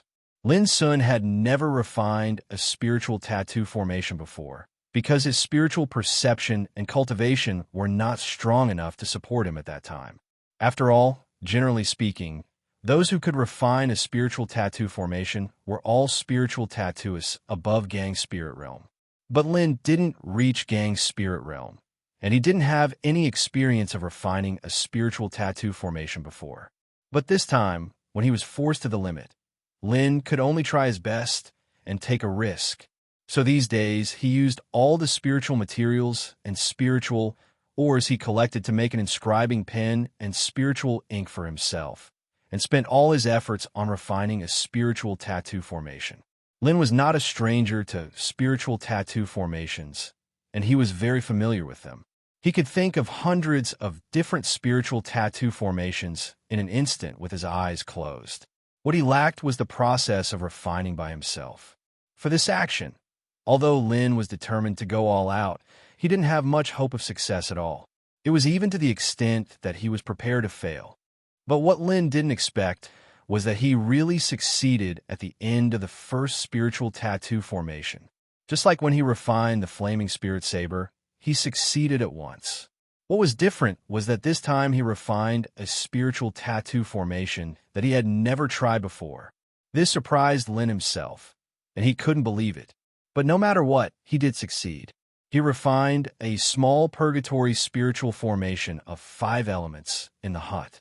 This was a kind of spiritual formation that contained the power of the 5 elements. And it was a basic spiritual tattoo formation that every experienced spiritual tattooist could master. It was not unique, but it was an extremely practical trap formation in a battle. At this moment, Shreeing was trapped in the hut and couldn't get out for a while, which proved how powerful this formation was. But as time went on, the joy in Lin's heart gradually disappeared, and a dignified look appeared between his eyebrows. The attack in the hut was still going on, and it seemed that the opponent couldn't be killed in a short time. This made Lin sure that the opponent's fighting capacity was not comparable to that of the ordinary barbarian soldiers. Because Lin was very clear that even the extremely powerful first-level barbarian soldiers would have no chance of survival once they were trapped in the small purgatory spiritual formation of 5 elements. But Lin didn't retreat. He looked at the hut quietly and seemed to be thinking about something. His black eyes were full of calmness and contemplation. Boom! Suddenly, the hut exploded, and a terrible air wave rose to the sky, shaking the wind and clouds. It was extremely shocking. Shrieng walked out from the hut. His hair was disheveled, and his clothes were torn. He looked extremely embarrassed, but his blue eyes were still cold, and the aura released from his body was even more frightening. He was like an ancient, fierce beast that was completely enraged. It's amazing that you can set up a small purgatory spiritual formation of 5 elements with the cultivation of martial realm. In your Xiao Empire, it should be rare to see such an excellent young spiritual tattooist like you, right? Shrieng stepped out, and his chi firmly locked on Lin. His whole body was overflowing with terrible killing intent. Chapter 172. Before the cold and murderous voice died away, Shrieng had already rushed out. Shrouded in a layer of dazzling blue luster, Shrieng's momentum was terrible. Boom! He grasped the air with his 5 fingers. As the air exploded, an invisible big hand covered Lin Sun's whole body. Before this blow fell, the terrible wind had made Lin Sun's long hair fly backward, and his skin tingle as if it was frozen. He seemed to be scared out of his wits and stood there motionless. The wooden house exploded, and Shrieng got out. Up to this moment, a series of actions almost happened in an instant. It was incredibly fast. If it were other practitioners, they would have no time to react at all. However, although Lin Sun didn't move, his expression was still calm and composed. His black eyes were tightly locked on the broken wooden house, which seemed a little abnormal. Shrieng was a shrewd and experienced strongman. This extremely subtle abnormality of Lin Sun didn't escape his attention. Did this guy still have other tricks up his sleeves? As soon as this thought flashed through his mind, Shrieng felt a terrible force rushing from all directions. Like invisible tentacles, it grabbed his body and made his rushing figure fly back. Bang! Shrieng was smashed to the ground. Smoke and dust splashed everywhere. He felt a sharp pain all over his body and couldn't help but let out a muffled groan. At this moment, Lin Sun, who had been standing quietly, seemed to be relieved, with a faint smile on his lips. The wooden house had long since exploded and turned into ruins. However, on the ground around the ruins, a round figure of light had appeared at some point. The light and shadow were flowing like mist. Mysterious and dense spiritual tattoos floated in it, releasing 5 kinds of spiritual light: gold, blue, red, cyan, and black. Looking down from the sky, in the area centered on the ruins of the wooden house, colorful light and shadow turned into a circle and gushed out from the ground. The light and spiritual tattoos were intertwined in it, which was magical and dazzling. Shrieng was trapped in it. The spiritual light seemed illusory, soft, and powerless, but it suppressed him to the ground as if he was pressed by a holy mountain and couldn't struggle to get up. His expression changed abruptly, and his eyes were filled with shock. He seemed to be in a daze. Standing in the distance, Lin Sun quietly took out his saber and walked forward step by step. His handsome face was still as calm as a lake, without any ripples, but there was a touch of killing intent spreading from his body. This is the true face of the lesser 5 elements purgatory spirit formation. Lin Sun didn't stop until he walked out of the spiritual formation. He looked at Shrieng, who was shocked and angry, and said, "So you don't have to be unwilling." Shrieng was in severe pain all over. He could clearly feel that a terrifying force was pressing down on him like a millstone. Every inch of his skin, tendons, and bones was being destroyed. He didn't have the slightest doubt that if this were to continue, then perhaps he would be ground into a pile of mush and lose his life. "Indeed, I have underestimated you. But do you think you can kill me with this array?" Shrieng's voice seemed to be squeezed out from between his teeth. It was hoarse and low, but there was no anger in it. Obviously, he hadn't lost his mind. To his surprise, Lin Sun nodded with a smile and said, "You're right. Although this formation is powerful, it lacks the most crucial thing. There's not much hope for me to kill you with it." Shring narrowed his eyes and looked at the teenager in the distance. Seeing the calm and serious expression on his face, Shring's heart sank for no reason. What kind of human teenager was he? Shring had thought that hiding in the dark, he wouldn't be detected at all. But this teenager seemed to be born with extraordinary insight. Not only did he detect his existence, but he even spent many days to set up a well-designed trap. This couldn't be done by an ordinary practitioner. What made Shring's heart palpitate the most was that Lin Sun could set up a spiritual tattoo formation at such a young age, which completely broke Shring's previous understanding of spiritual tattooists. Shring had been fighting for more than 20 years and killed countless strong practitioners of Xiao Empire. He knew Xiao Empire like the back of his hand. He knew very well how rare and terrifying it was that a teenager could refine a spiritual tattoo formation with the cultivation of martial realm. At this time, when he saw the calm and relaxed teenager still maintaining a posture of absolute control in front of him, Shring finally felt a trace of crisis. This teenager must have a backup plan. If his peers knew that Shring, who is known as the assassination ghost, was so afraid of a human teenager at this moment, they would be laughed to death. But in Shring's view, this was not funny at all. On the contrary, the more he thought so, the more disappointed Shring was. A teenager in martial realm could make him suffer a setback. It could be imagined how terrifying the power he would have when he grew up. If such a person wasn't killed, he would be a great hidden danger to the entire voodoo barbarian tribe. But sadly, at present, Shring couldn't change it at all. At present, he wasn't even sure that he could get out of trouble this time. Suddenly, Shring was keenly aware that the power of the spiritual formation oppressing him showed an imperceptible sign of weakening. This cheered him up and confirmed his conjecture just now. It seems that I really can't escape this time. I, Shring, have assassinated countless strong practitioners of the human tribe in my life. I thought I would die in the hands of a stronger opponent, but I never expected that I would be killed by a teenager like you. It's really ridiculous. Shring sighed softly and said in a hoarse voice with a touch of melancholy, "Can you tell me your name before you die?" Lin Sun stood outside the spiritual formation with a saber in his hand. Looking at Shring, who was disheartened, Lin Sun's smile became more and more brilliant. He liked to smile since he was a child. Sometimes he was very likable, and sometimes he was very annoying. At least at this moment, Shring felt that the smile was very dazzling, as if it was mocking him. "You're stalling for time. So am I." Lin Sun opened his mouth, and the smile on his face faded little by little. He became serious. "You should have seen that the biggest weakness of this spiritual formation is the lack of a strong enough spiritual source, so it can only exert its power for a short time. But after a long time, the whole spiritual formation will completely collapse due to the lack of spiritual support." Speaking of this, Lin Sun shrugged and sighed. "There's no other way.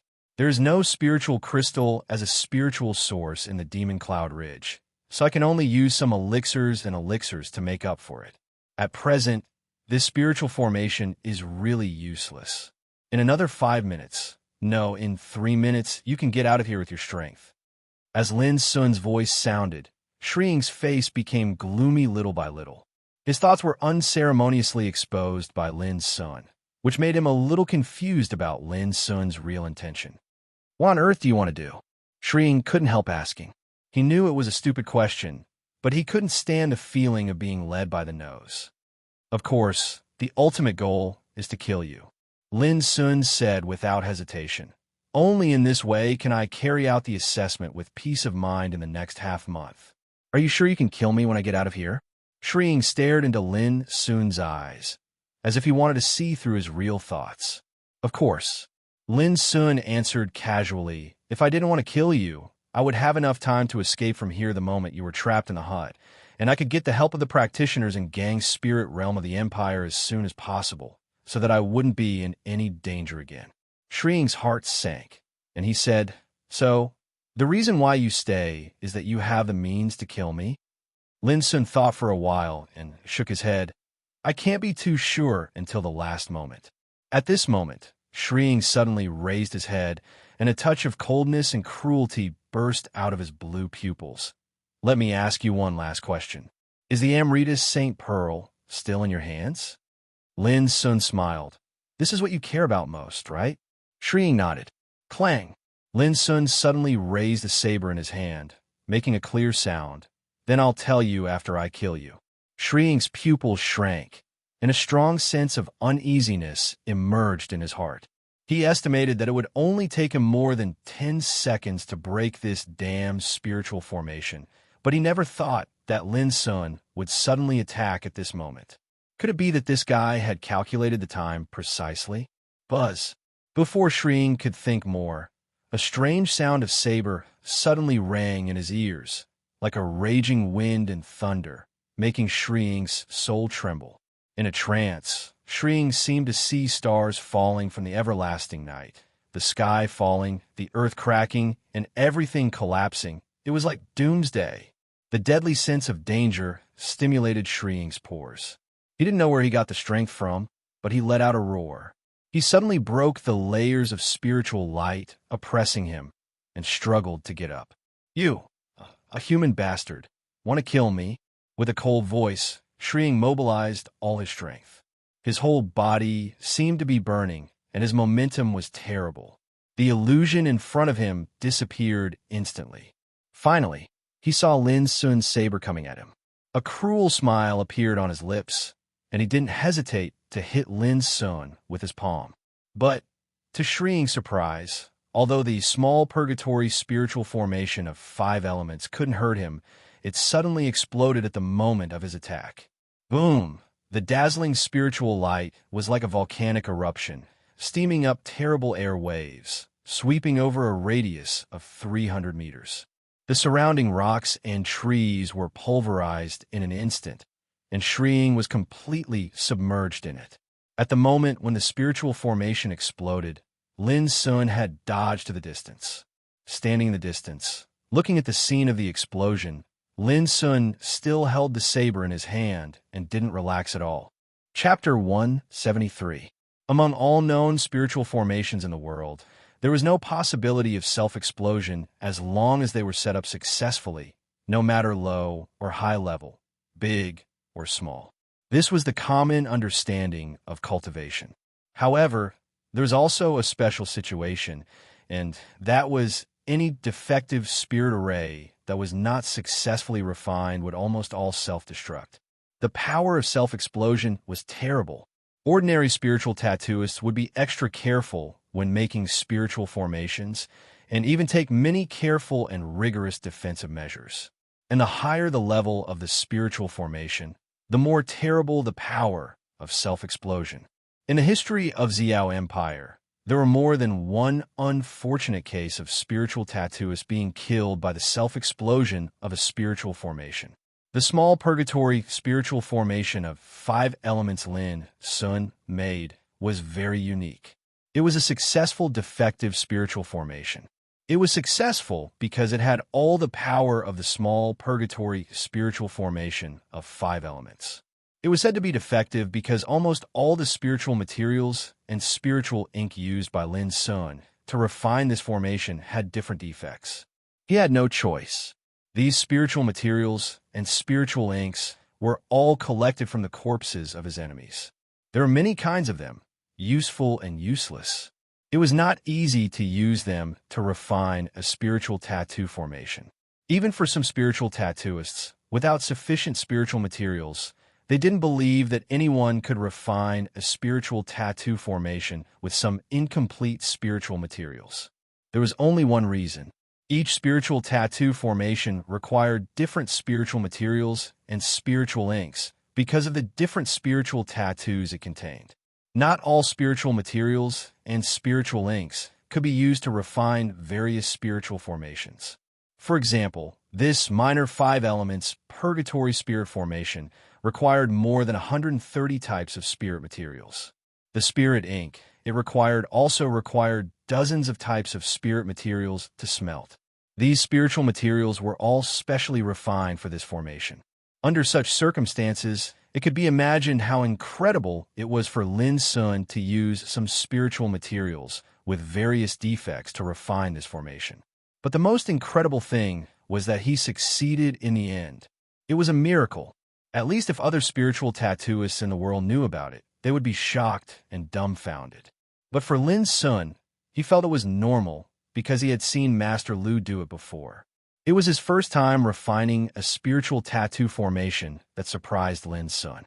However, although Lin Sun succeeded, the small purgatory spiritual formation of 5 elements was indeed flawed. Its power was limited, and the core of the formation lacked the support of the most critical spiritual source. Shri immediately noticed this flaw. However, Shri didn't know that this spiritual formation had a more fatal flaw. Because of the defects in the spiritual materials used to refine it, its structure was extremely unstable. When one of its structures was destroyed, it would cause a chain reaction and lead to a terrible risk of self-explosion. And all these were used by Lin Sun. Previously, when Shri was trapped in the spiritual formation, he had been stalling for time, tried to escape when the power of the spiritual formation disappeared. Lin Sun was also stalling for time. He was also waiting for the power of the spiritual formation to gradually disappear, so that he could launch a surprise attack at the last moment to destroy the structure of the spiritual formation and trigger a self-explosion. In the end, Lin Sun succeeded. At the last moment of the spiritual formation, he performed RFS not to kill Shri, but to make the spiritual formation self-explode. In this unprepared situation, Shri was still one step behind and was drowned by the power of the self-exploding spiritual formation. Rumble, the power of the spiritual formation self-explosion, was extremely terrible. The airwaves and spiritual light produced were like landslides and tsunamis, drowning the whole area. Rocks were smashed, trees were turned into ashes, and the ground was cracked. The billowing airwaves rose to the sky like a mushroom cloud. Lin Sun stood in the distance and glanced at the center of the explosion.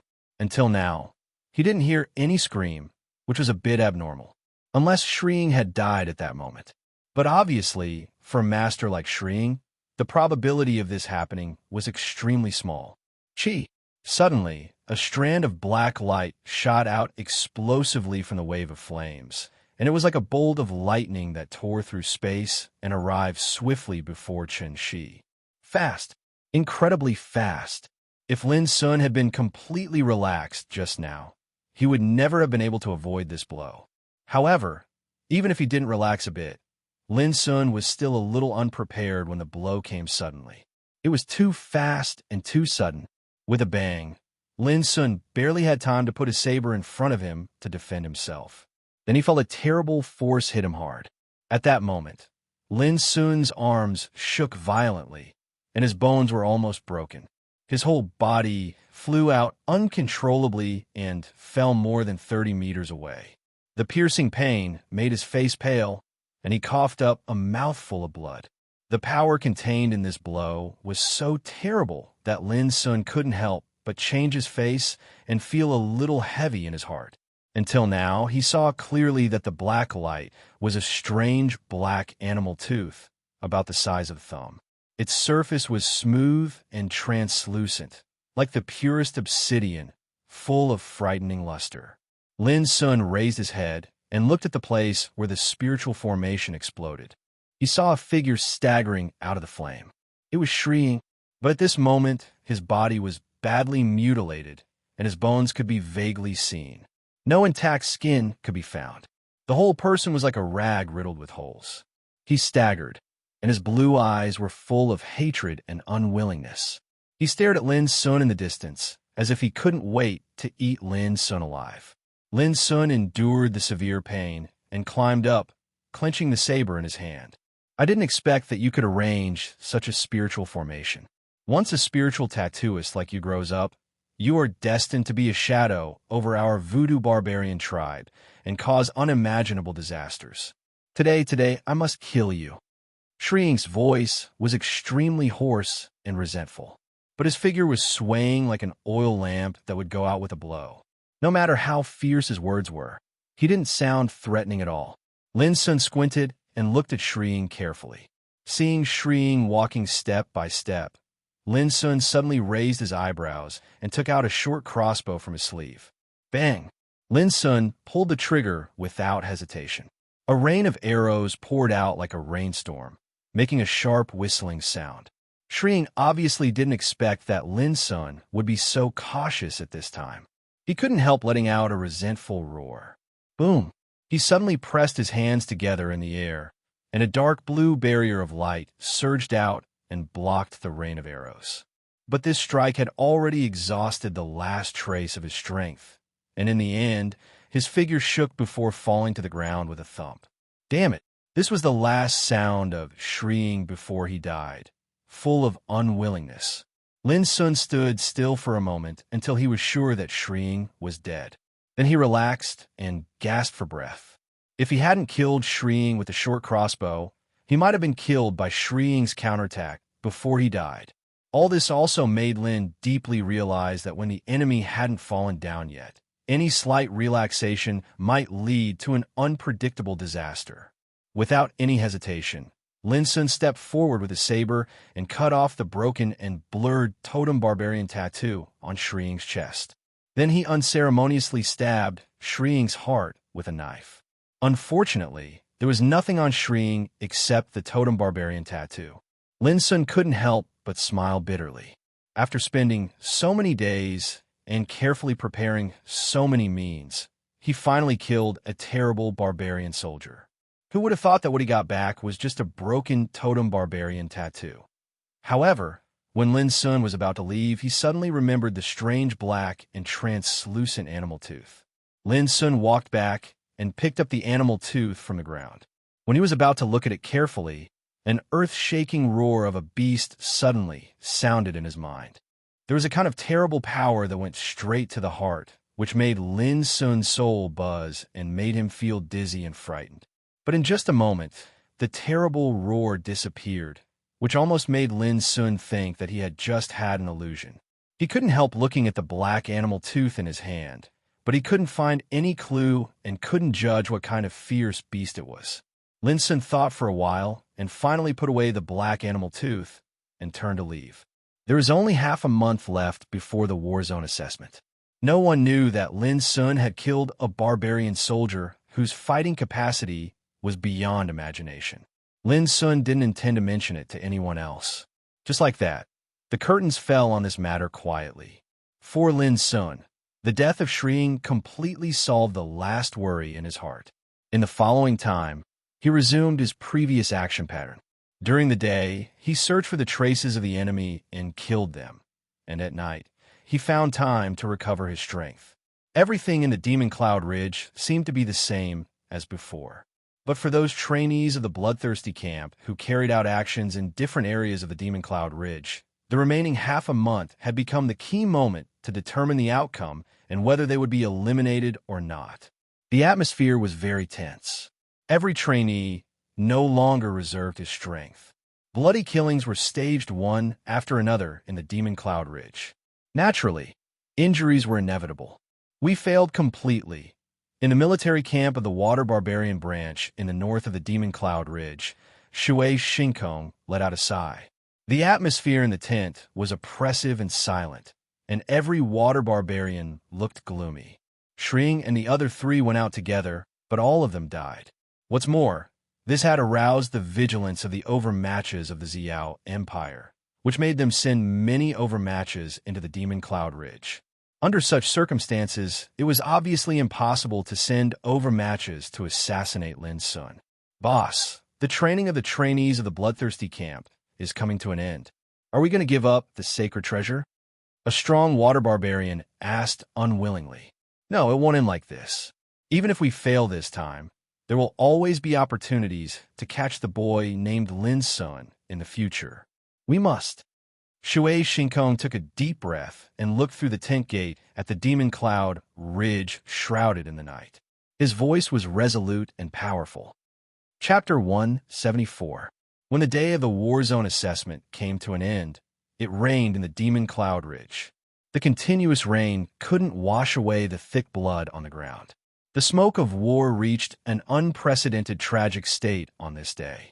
Every trainee of the Bloodthirsty camp who participated in the assessment was fighting for the last time. Outside the Demon Cloud Ridge, in the camp of the Rishar army of the Empire, a group of drill masters from the bloodthirsty camp had already arrived. They looked at the demon cloud ridge bathed in the rain and waited quietly. How many trainees have been eliminated so far? Dong Lu, who was abnormally tall and sturdy like a mountain, asked.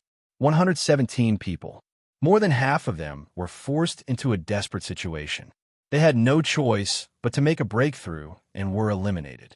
Most of the rest were eliminated because they sent out distress signals. Song Ling reported a precise number quickly. The only uncertainty is how many trainees died in the Demon Cloud Ridge. Dong Lu frowned and sighed. The loss is a bit big. Song Ling thought for a while and said, "The performance of this session of trainees of the Bloodthirsty Camp is very good, at least much better than that of us." It showed that Song Ling, a colonel of the Rishar army, had also participated in the training of the Bloodthirsty Camp. Dong Lu suddenly asked, "How many trainees of the Camp 39 have lost?" Song Ling said, 17 people have been eliminated so far.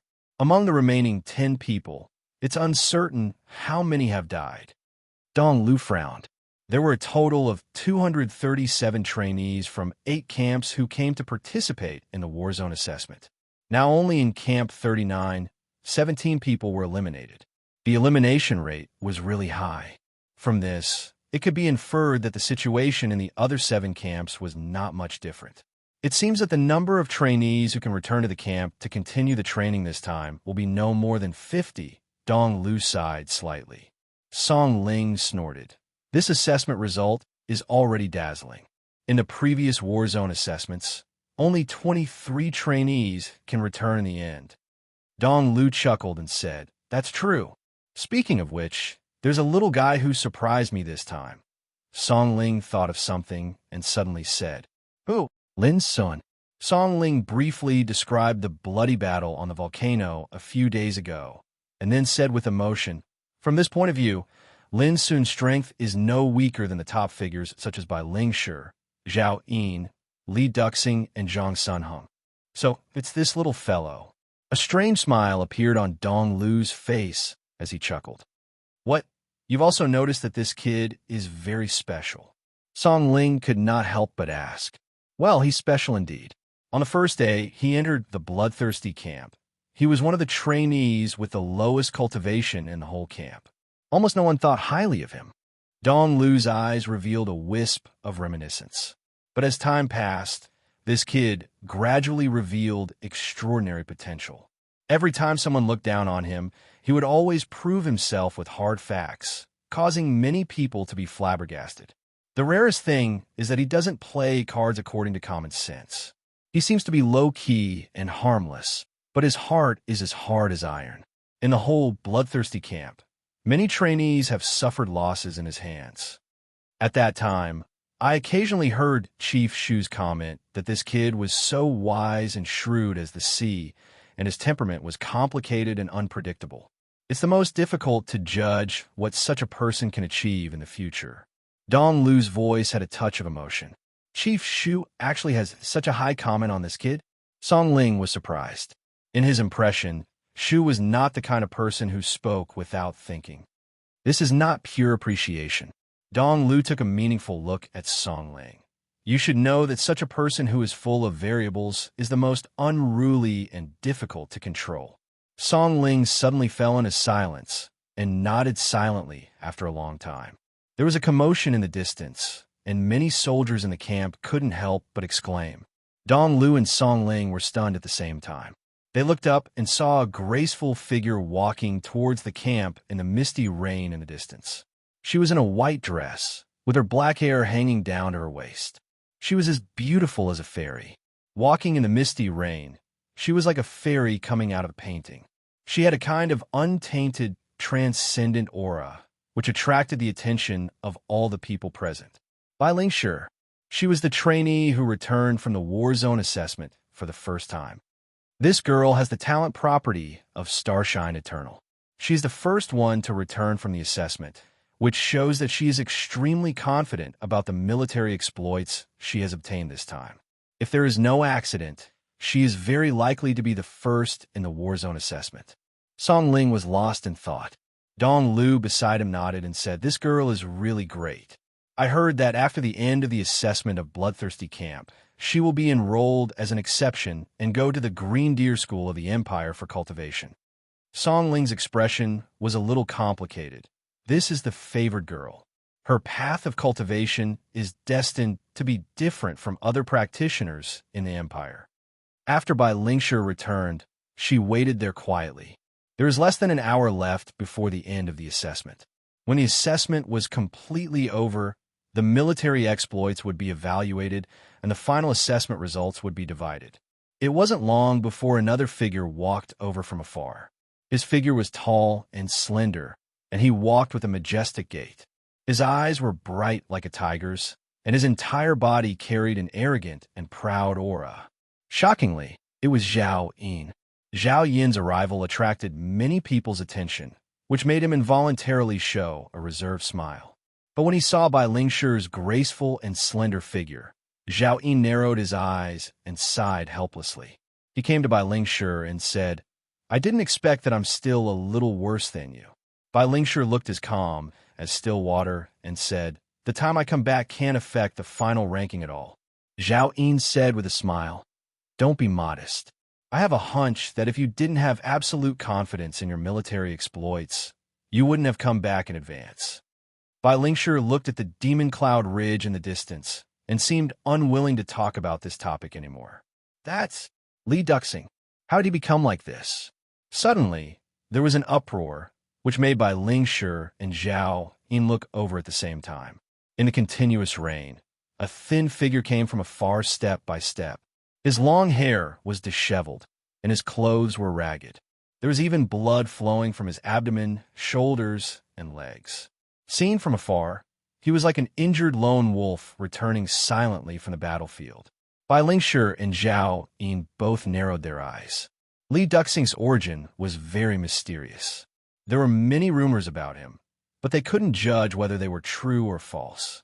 Anyway, in the eyes of people like Bai Lingshi and Zhao Yin, there were very few people in the entire Bloodthirsty Camp who could make them feel competitive pressure, and Li Duxing was one of them.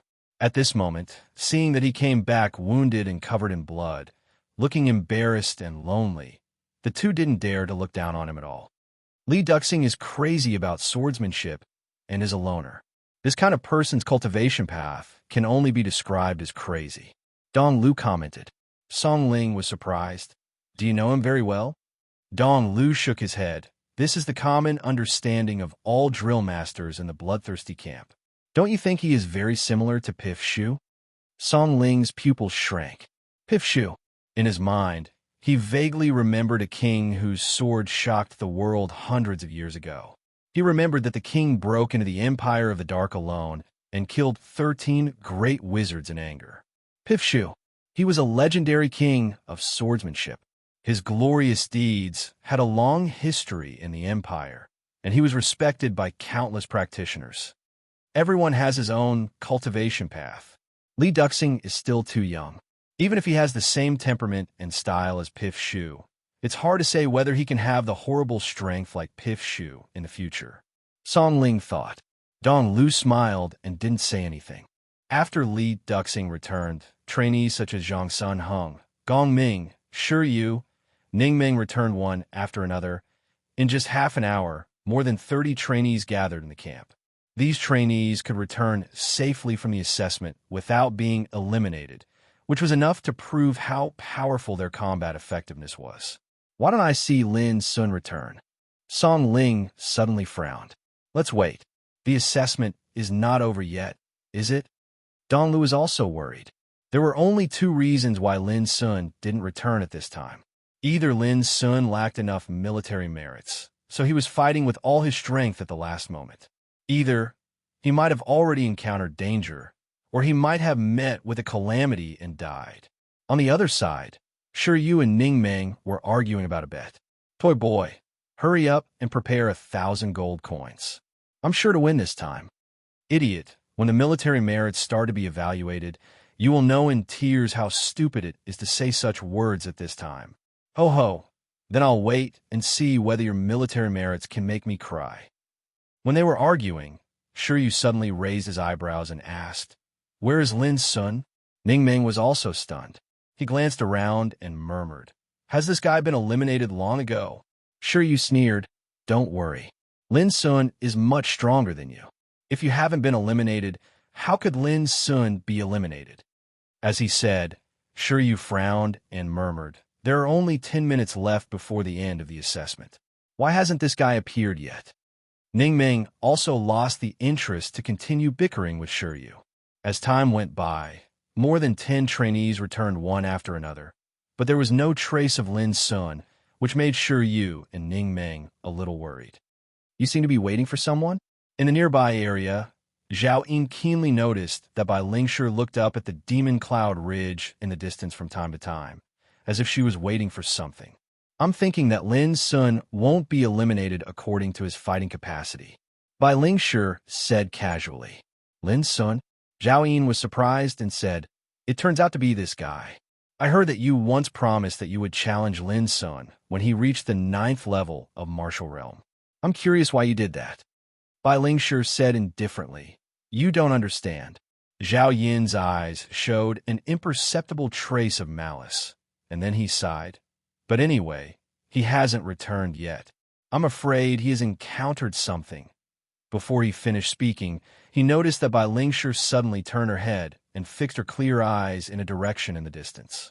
Almost at the same time, a burst of discussion sounded. Lin Sun is finally back. This guy didn't get eliminated.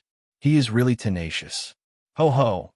But I'm afraid that he didn't come back until now because the number of military merits he got is worrying. Chapter 175. Lin Sun looked a little embarrassed. His clothes were ragged, stained with mud and blood, but not many people laughed at him. The battle on the volcano a few days ago made Lin Sun completely famous. Many people present had heard of it, so they naturally wouldn't show any sarcasm. Many trainees even admired Lin Sun, who was unknown when he first entered the bloodthirsty camp. Now he proved his combat effectiveness with hard facts, which was not something that ordinary people could do. Zhao Yin was obviously stunned when he saw Lin Sun. He said, He actually came back. Bai Lingshi said, You seem a little disappointed? Zhao Yin said with a smile, I'm not disappointed. I just feel that he came back at the last moment, which seems to be nothing worth paying attention to. Bai Lingshi suddenly asked, Who do you think is the most competitive candidate in the top 3 of the Warzone assessment?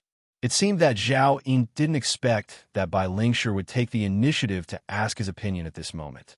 He suddenly cheered up and said with fervor and assurance, Since we talked about the top 3, it's easy to guess. It must be Yumi, Li Duxing, and Zhang Sun Heng.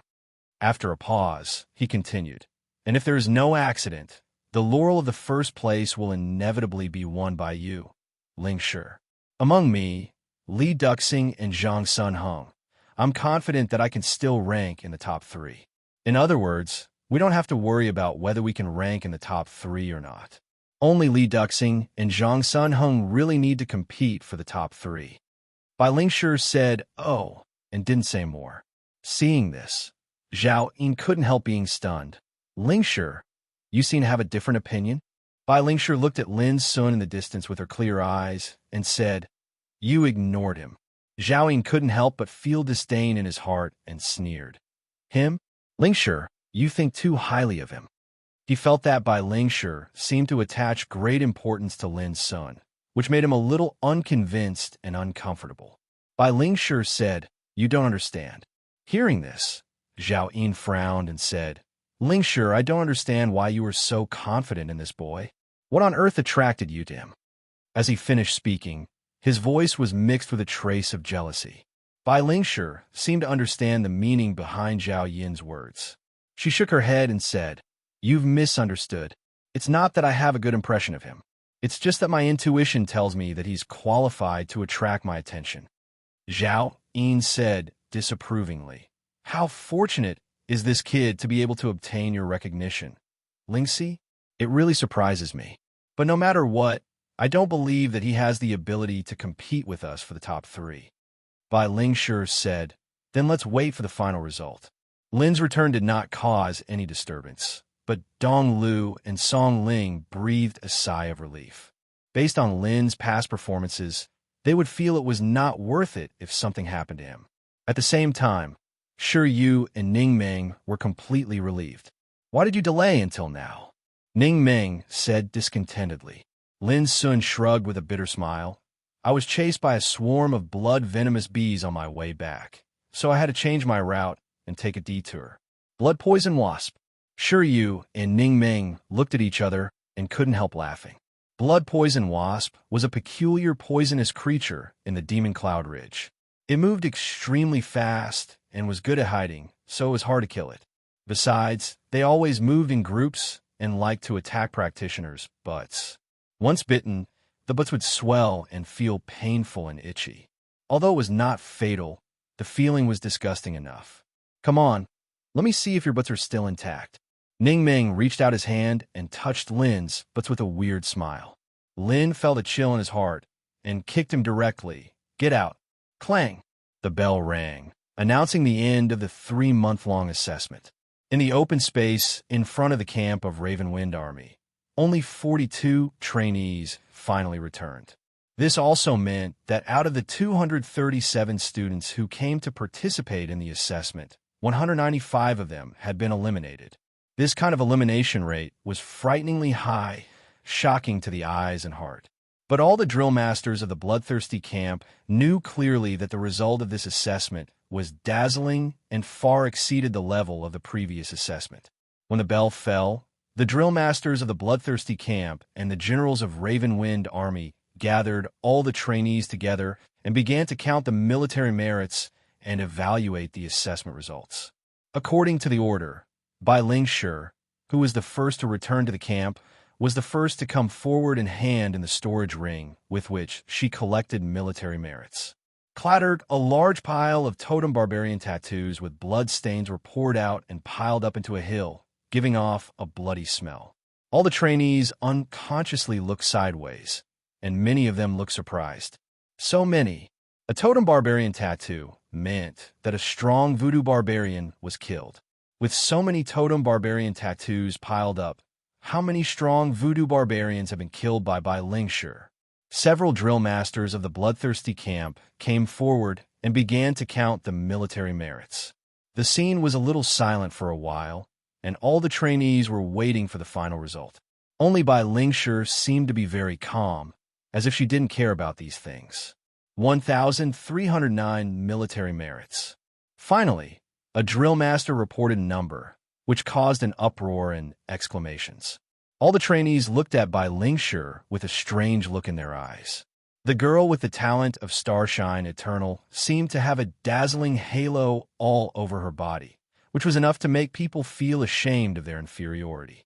If nothing goes wrong, the first place will be taken away by her. This was the voice of many trainees.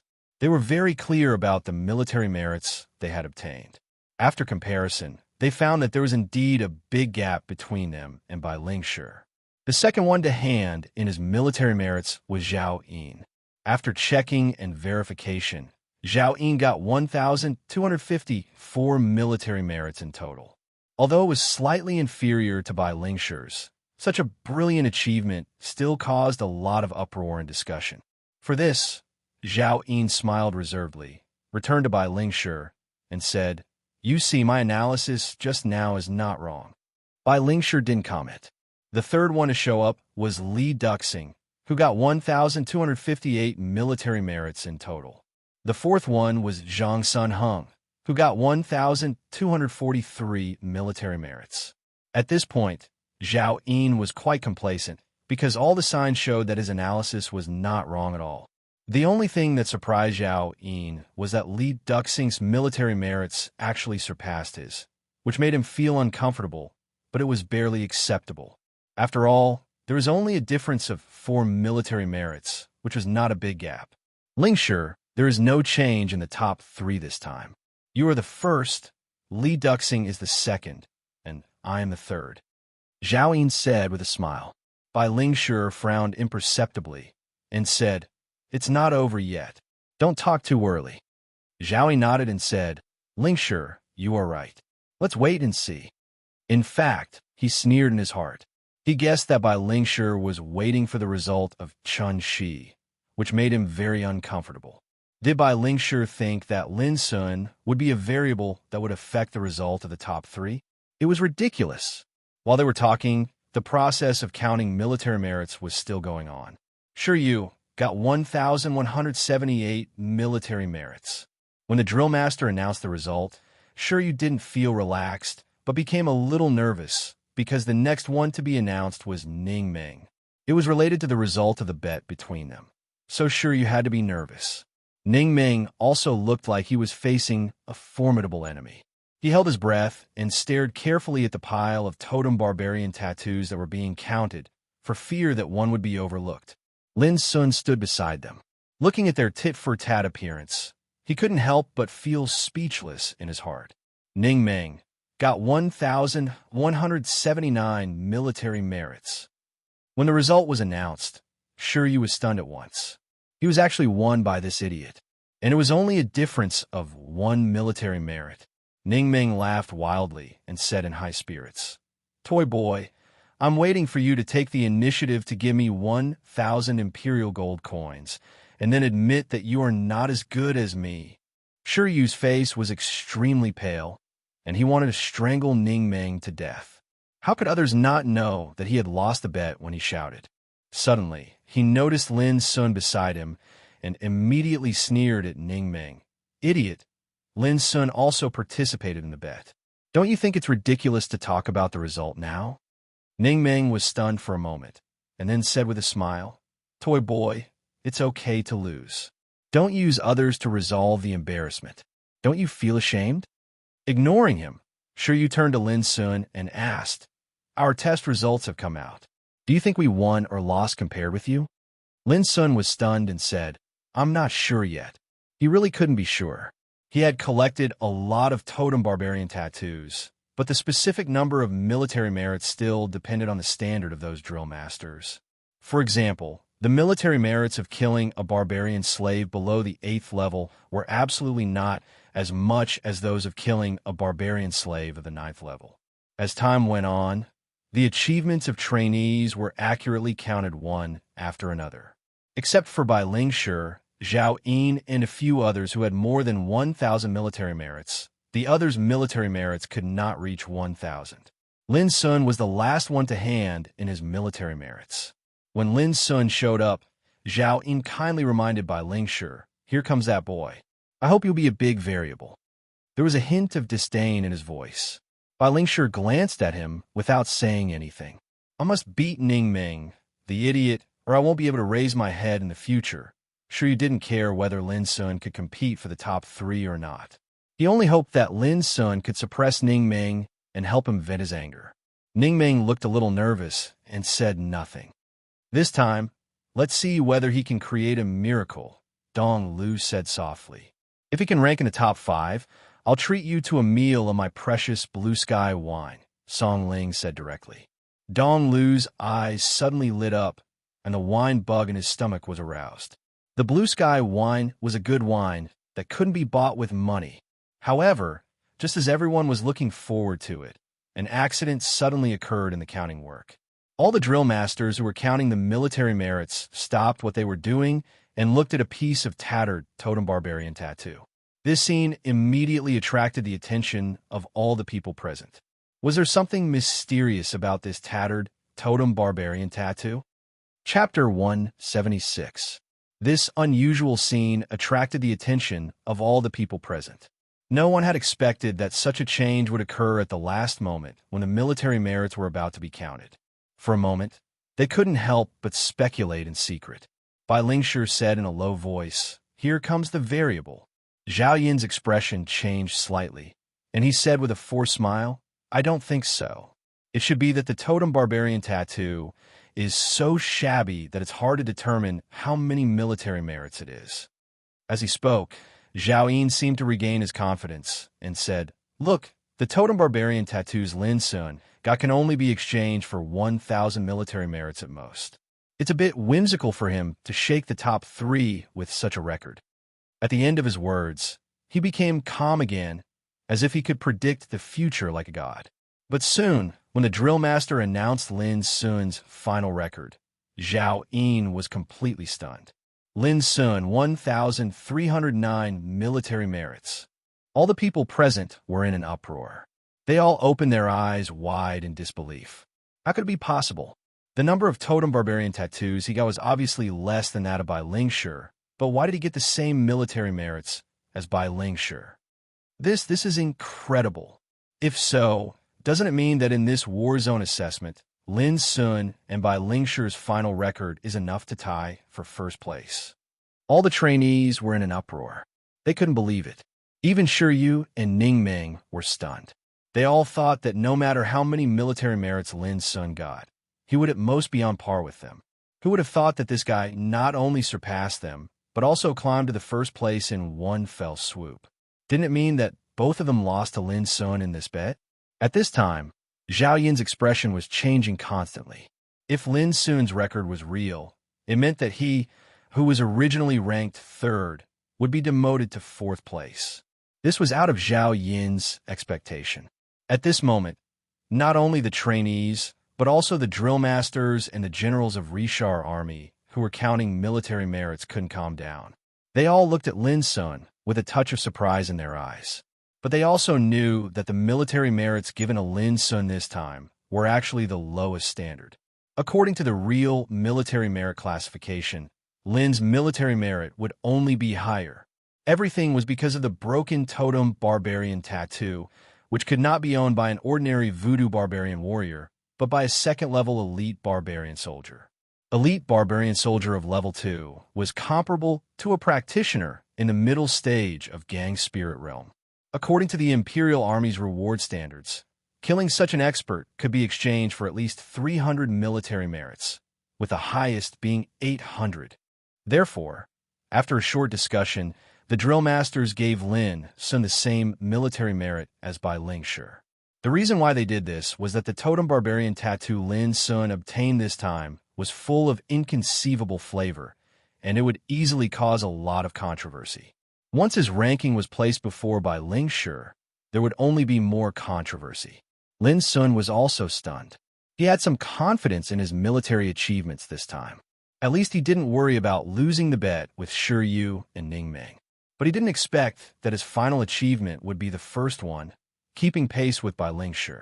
But soon, he realized that all this probably came from the totem barbarian tattoo he got when he killed Xue Ying. Regardless of the uproar and discussion on the spot, the process of military merit evaluation had come to an end. Lin Sun and Bai Lingshi tied for the first place. The second place was Li Duxing, who was also indisputable. Only Zhao Yin, the third place, was in an awkward position because everyone could see that with Lin Sun's appearance, Zhao Yin, the third place, should actually be ranked fourth. This is the variable. After saying this, Bai Lingshi turned around and left. Zhao Yin's face changed. He felt as uncomfortable as if he had eaten a fly. And it was Lin Sun who caused all this. Want to tie for the first place with Bai Lingshi? You'll have to pass through me first. Zhao, he made up his mind. He had made up his mind that after returning to the bloodthirsty camp, he would find a chance to teach Lin Sun a lesson and let Lin Sun thoroughly understand the gap between them. Lin Sun didn't expect that Zhao Yin would hold a grudge against him because of his result in the test. This was absolutely an undeserved disaster. But sometimes things were just so absurd, full of unexpected changes. You lost, so you owe me a meal of flickering light, azure sky wine. Dong Lu smiled complacently. Song Ling snorted expressionlessly, but his mood was a little complicated. A teenager in the martial realm could kill a second-level elite barbarian soldier. How on earth did he do it? If this matter was spread out, how much of a sensation would it cause? But Song Ling also knew that the achievements of the trainees in the bloodthirsty camp were one of the secrets of the Empire. Although they knew it, they could never leak it out. The war zone assessment that lasted for 3 months came to an end in this way. Some people were eliminated, and some were completely killed in the Demon Cloud Ridge. There were only 42 trainees left. After the military merits were evaluated one by one, the drill masters of the bloodthirsty camp didn't stay any longer. They took the 42 trainees who passed the assessment successfully and left the camp of the Rishar army by warship that evening. On the warship, Shi Yu and Ning Ming kept silent, glancing at Lin Sun sitting between them from time to time as if they were looking at Monster. Finally, Lin Sun couldn't stand it anymore and said helplessly, "What on earth do you want to say?" Sure, you coughed dryly and said with no confidence, "Well, I did lose the bet this time, but could the 1,000 gold coins I owe you?" Lin Sun immediately raised his eyebrows. "Do you want to repudiate the debt?" Sure, you shook his head at once. "I don't want to repudiate the debt, but I need some time to raise so much money. You know, it's not a small number. It's equivalent to 100,000 silver coins and 10 million copper coins. With my current authority, it's really difficult to raise so much money in a short time." In the end, he was quite embarrassed. As the third son of Fortune God Sure, it would be really shameful if it was spread out that he couldn't pay the money in the bet. Lin Sun said directly, "It's simple. Sign an IOU and give it to me." Sure, you nodded unwillingly. "That's what I should do." Lin Sun looked at Ning Meng and found that the guy was embarrassed and stammered. "Well, actually," Lin Sun said grumpily, "can you also sign IOU first?" Ning Meng nodded his head like a chick pecking rice, as if he had received a great reward, and agreed readily. Lin Sun looked at the two guys and felt it was funny. However, he didn't take the bet seriously and didn't want to say anything more. Of course, Lin Sun was very happy to see the two guys suffer a setback in front of him. "By the way, how on earth did you do it?" Ning Meng couldn't help asking. He had kept this doubt in his heart for a long time, but at this moment, he couldn't help asking. Sure, you also looked at him. Lin Sun only said one word, "secret," which made the two speechless. Knowing that Lin Sun didn't want to say more, they didn't ask more. A few days later, Lin Sun and other 42 trainees returned to the bloodthirsty camp, but they were not welcomed. As soon as they returned, they were ordered to return to their respective camps. And Dong Lu and other drill masters who were responsible for bringing them back hurried to report to Shu Sanqi. After returning to the camp, Lin Sun went straight to Old Mo's warehouse. The warehouse was empty and silent. Young man was not there, and Old Mo had already left.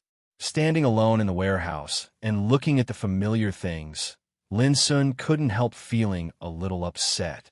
After standing in silence for a moment, Lin Sun lay on the chair and unconsciously recalled all kinds of experiences since he entered the bloodthirsty camp. A wave of sleepiness came over him, and Lin Sun closed his eyes. During the 3 months of fierce fighting in the Demon Cloud Ridge, Lin Sun was tense all the time. He fought constantly and got injured constantly. He was almost killed several times. Now, as soon as he came back, Lin Sun, who had been exhausted for a long time, had a good sleep when he relaxed his mind. At the same time, in the central camp of the bloodthirsty camp, Shu Sanqi listened to the assessment of the Demon Cloud Ridge patiently, and then said with a slight change of countenance, "Are you sure that the second-level barbarian soldier was killed by Lin Sun himself?" The drill masters who led the trainees to participate in the assessment of the Demon Cloud Ridge all nodded. They didn't know how Lin Sun did it, but they were sure that no overmatch of the Empire had helped Lin Sun in this assessment. Maybe he was just lucky to meet a seriously injured second-level barbarian soldier. Young, said casually. Many drill masters nodded, and they also thought so. After all, it was incredible that a teenager in the martial realm killed a second-level barbarian soldier. This was the only explanation that made sense. How could there be such a strong voodoo barbarian in the Demon Cloud Ridge?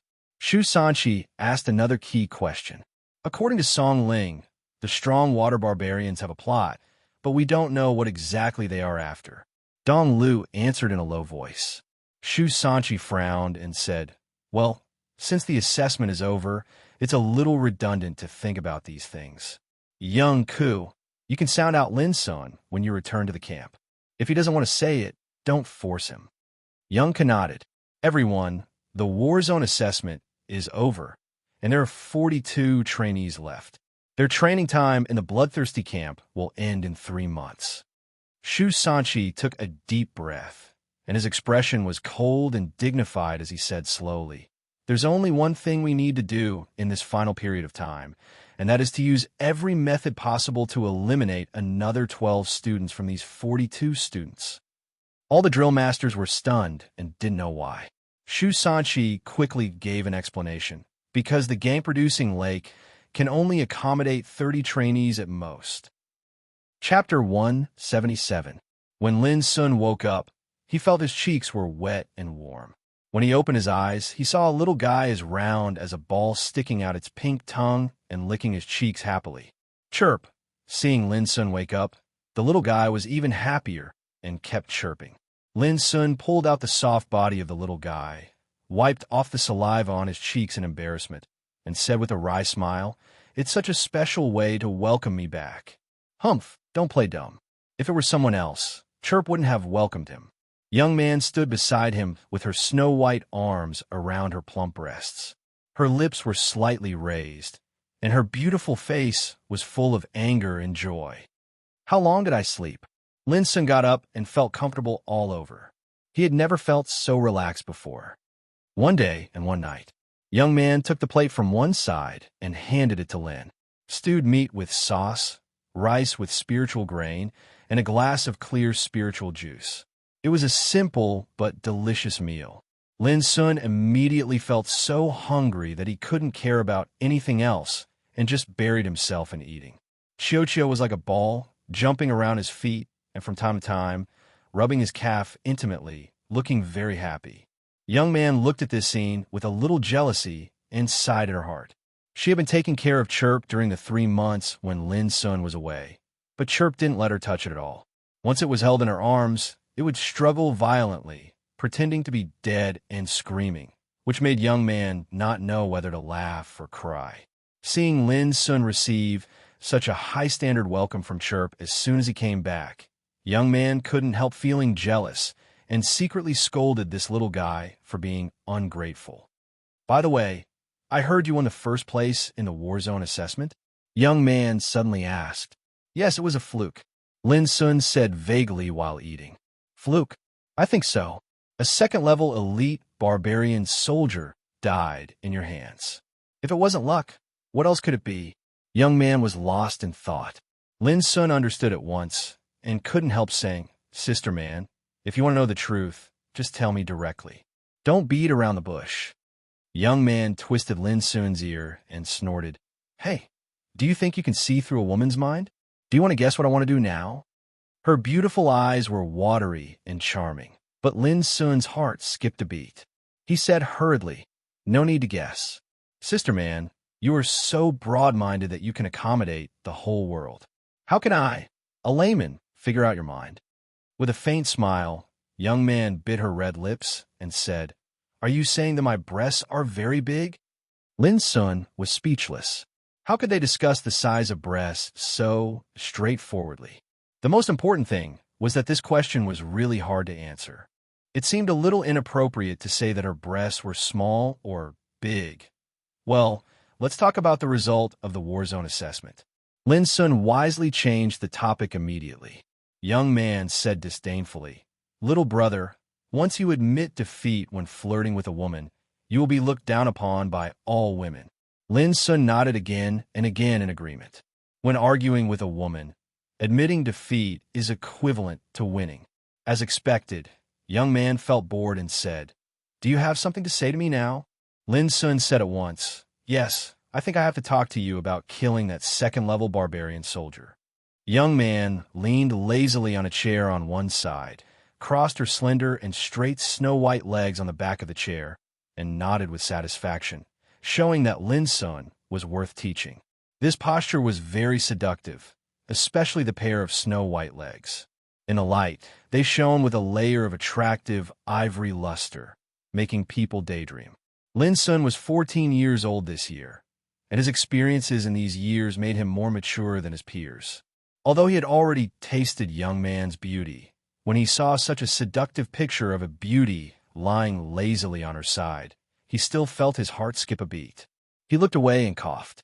Then he told young man everything about how he killed Shreeing. He didn't hide anything, because young man had long known that he had mastered spiritual tattoos, so there was nothing to hide. So, you didn't get lucky to kill that guy this time? After knowing all this, young man's eyes lit up, and she stared at Lin Sun in front of her, as if she had found a rare treasure. Amazing. Who can believe that a teenager on the ninth level of martial realm could refine a spiritual tattoo formation with a lot of useful and useless spiritual materials? Young man became more and more excited as she said, jumping up and down like a little girl. If this thing is spread out, those spiritual tattooists in the Empire will be ashamed to death. How will old M.O. feel if he knows that you succeeded in refining a spiritual formation for the first time? Young man seemed to be happier than Lin Sun, and her beautiful and sexy face was full of pride and excitement. Although Lin Sun felt that young man's reaction was a bit excessive, he couldn't help but feel warm when he saw her so happy for him. My young spiritual tattooist, well done. Young man stood up, and before Lin Sun had time to react, she held Lin Sun's cheek and kissed him hard. Of course, this was not the love between a man and a woman. However, Lin Sun was still a little unaccustomed to this intimate behavior, and couldn't help but smile bitterly. Sister man, can we calm down? Young man rolled her eyes at Lin Sun and said angrily, don't pretend to be innocent after getting the advantage. Well, do you think we could tell Chishu about this? Lin Sun's expression became serious, and he said, if Sister Man trusts Drill Master Shu Sanchi, it's okay to tell him. This was to give the choice to young man. He could trust young man, but he couldn't completely trust Shu Sanchi. Young man nodded, I see. Speaking of this, Lin Sun suddenly thought of one thing. He took out the black animal tooth he got from Shreeing and said, Sister man, have a look. Do you recognize this thing? Whoosh. Before young man could react, an unexpected scene happened. Chirps, who had been jumping around Lin Sun's feet, suddenly jumped up and swallowed the black animal tooth in Lin Sun's hand, as if it had smelled the most delicious food in the world. The speed was so fast that Lin Sun didn't have time to react. He was startled, and it was too late to save it. After swallowing the black beast tooth, Chio staggered on the ground as if it was drunk.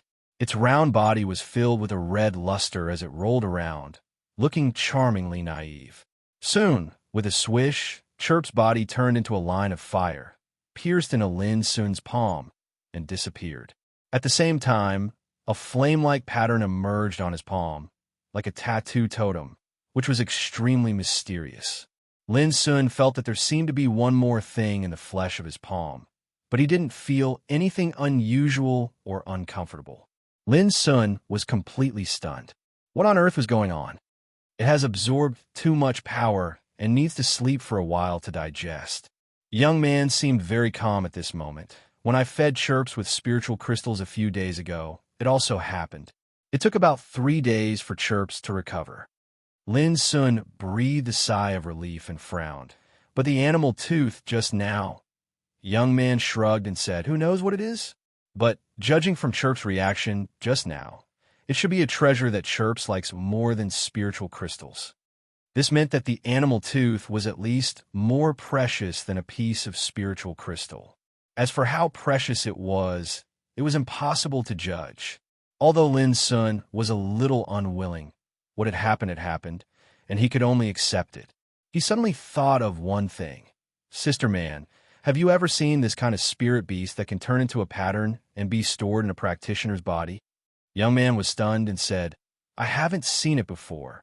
Lin Sun became serious and frowned. When I was a child, I read an ancient book called Atlas of Beasts, which recorded that the spirit beasts in the world were divided into 3 categories, namely Earth rank, Heaven rank, and Saint rank, according to bloodline, root bone, talent, and power. According to the introduction of Atlas of Beasts, Earth rank spirit beasts, like human practitioners, would evolve as long as they kept cultivating.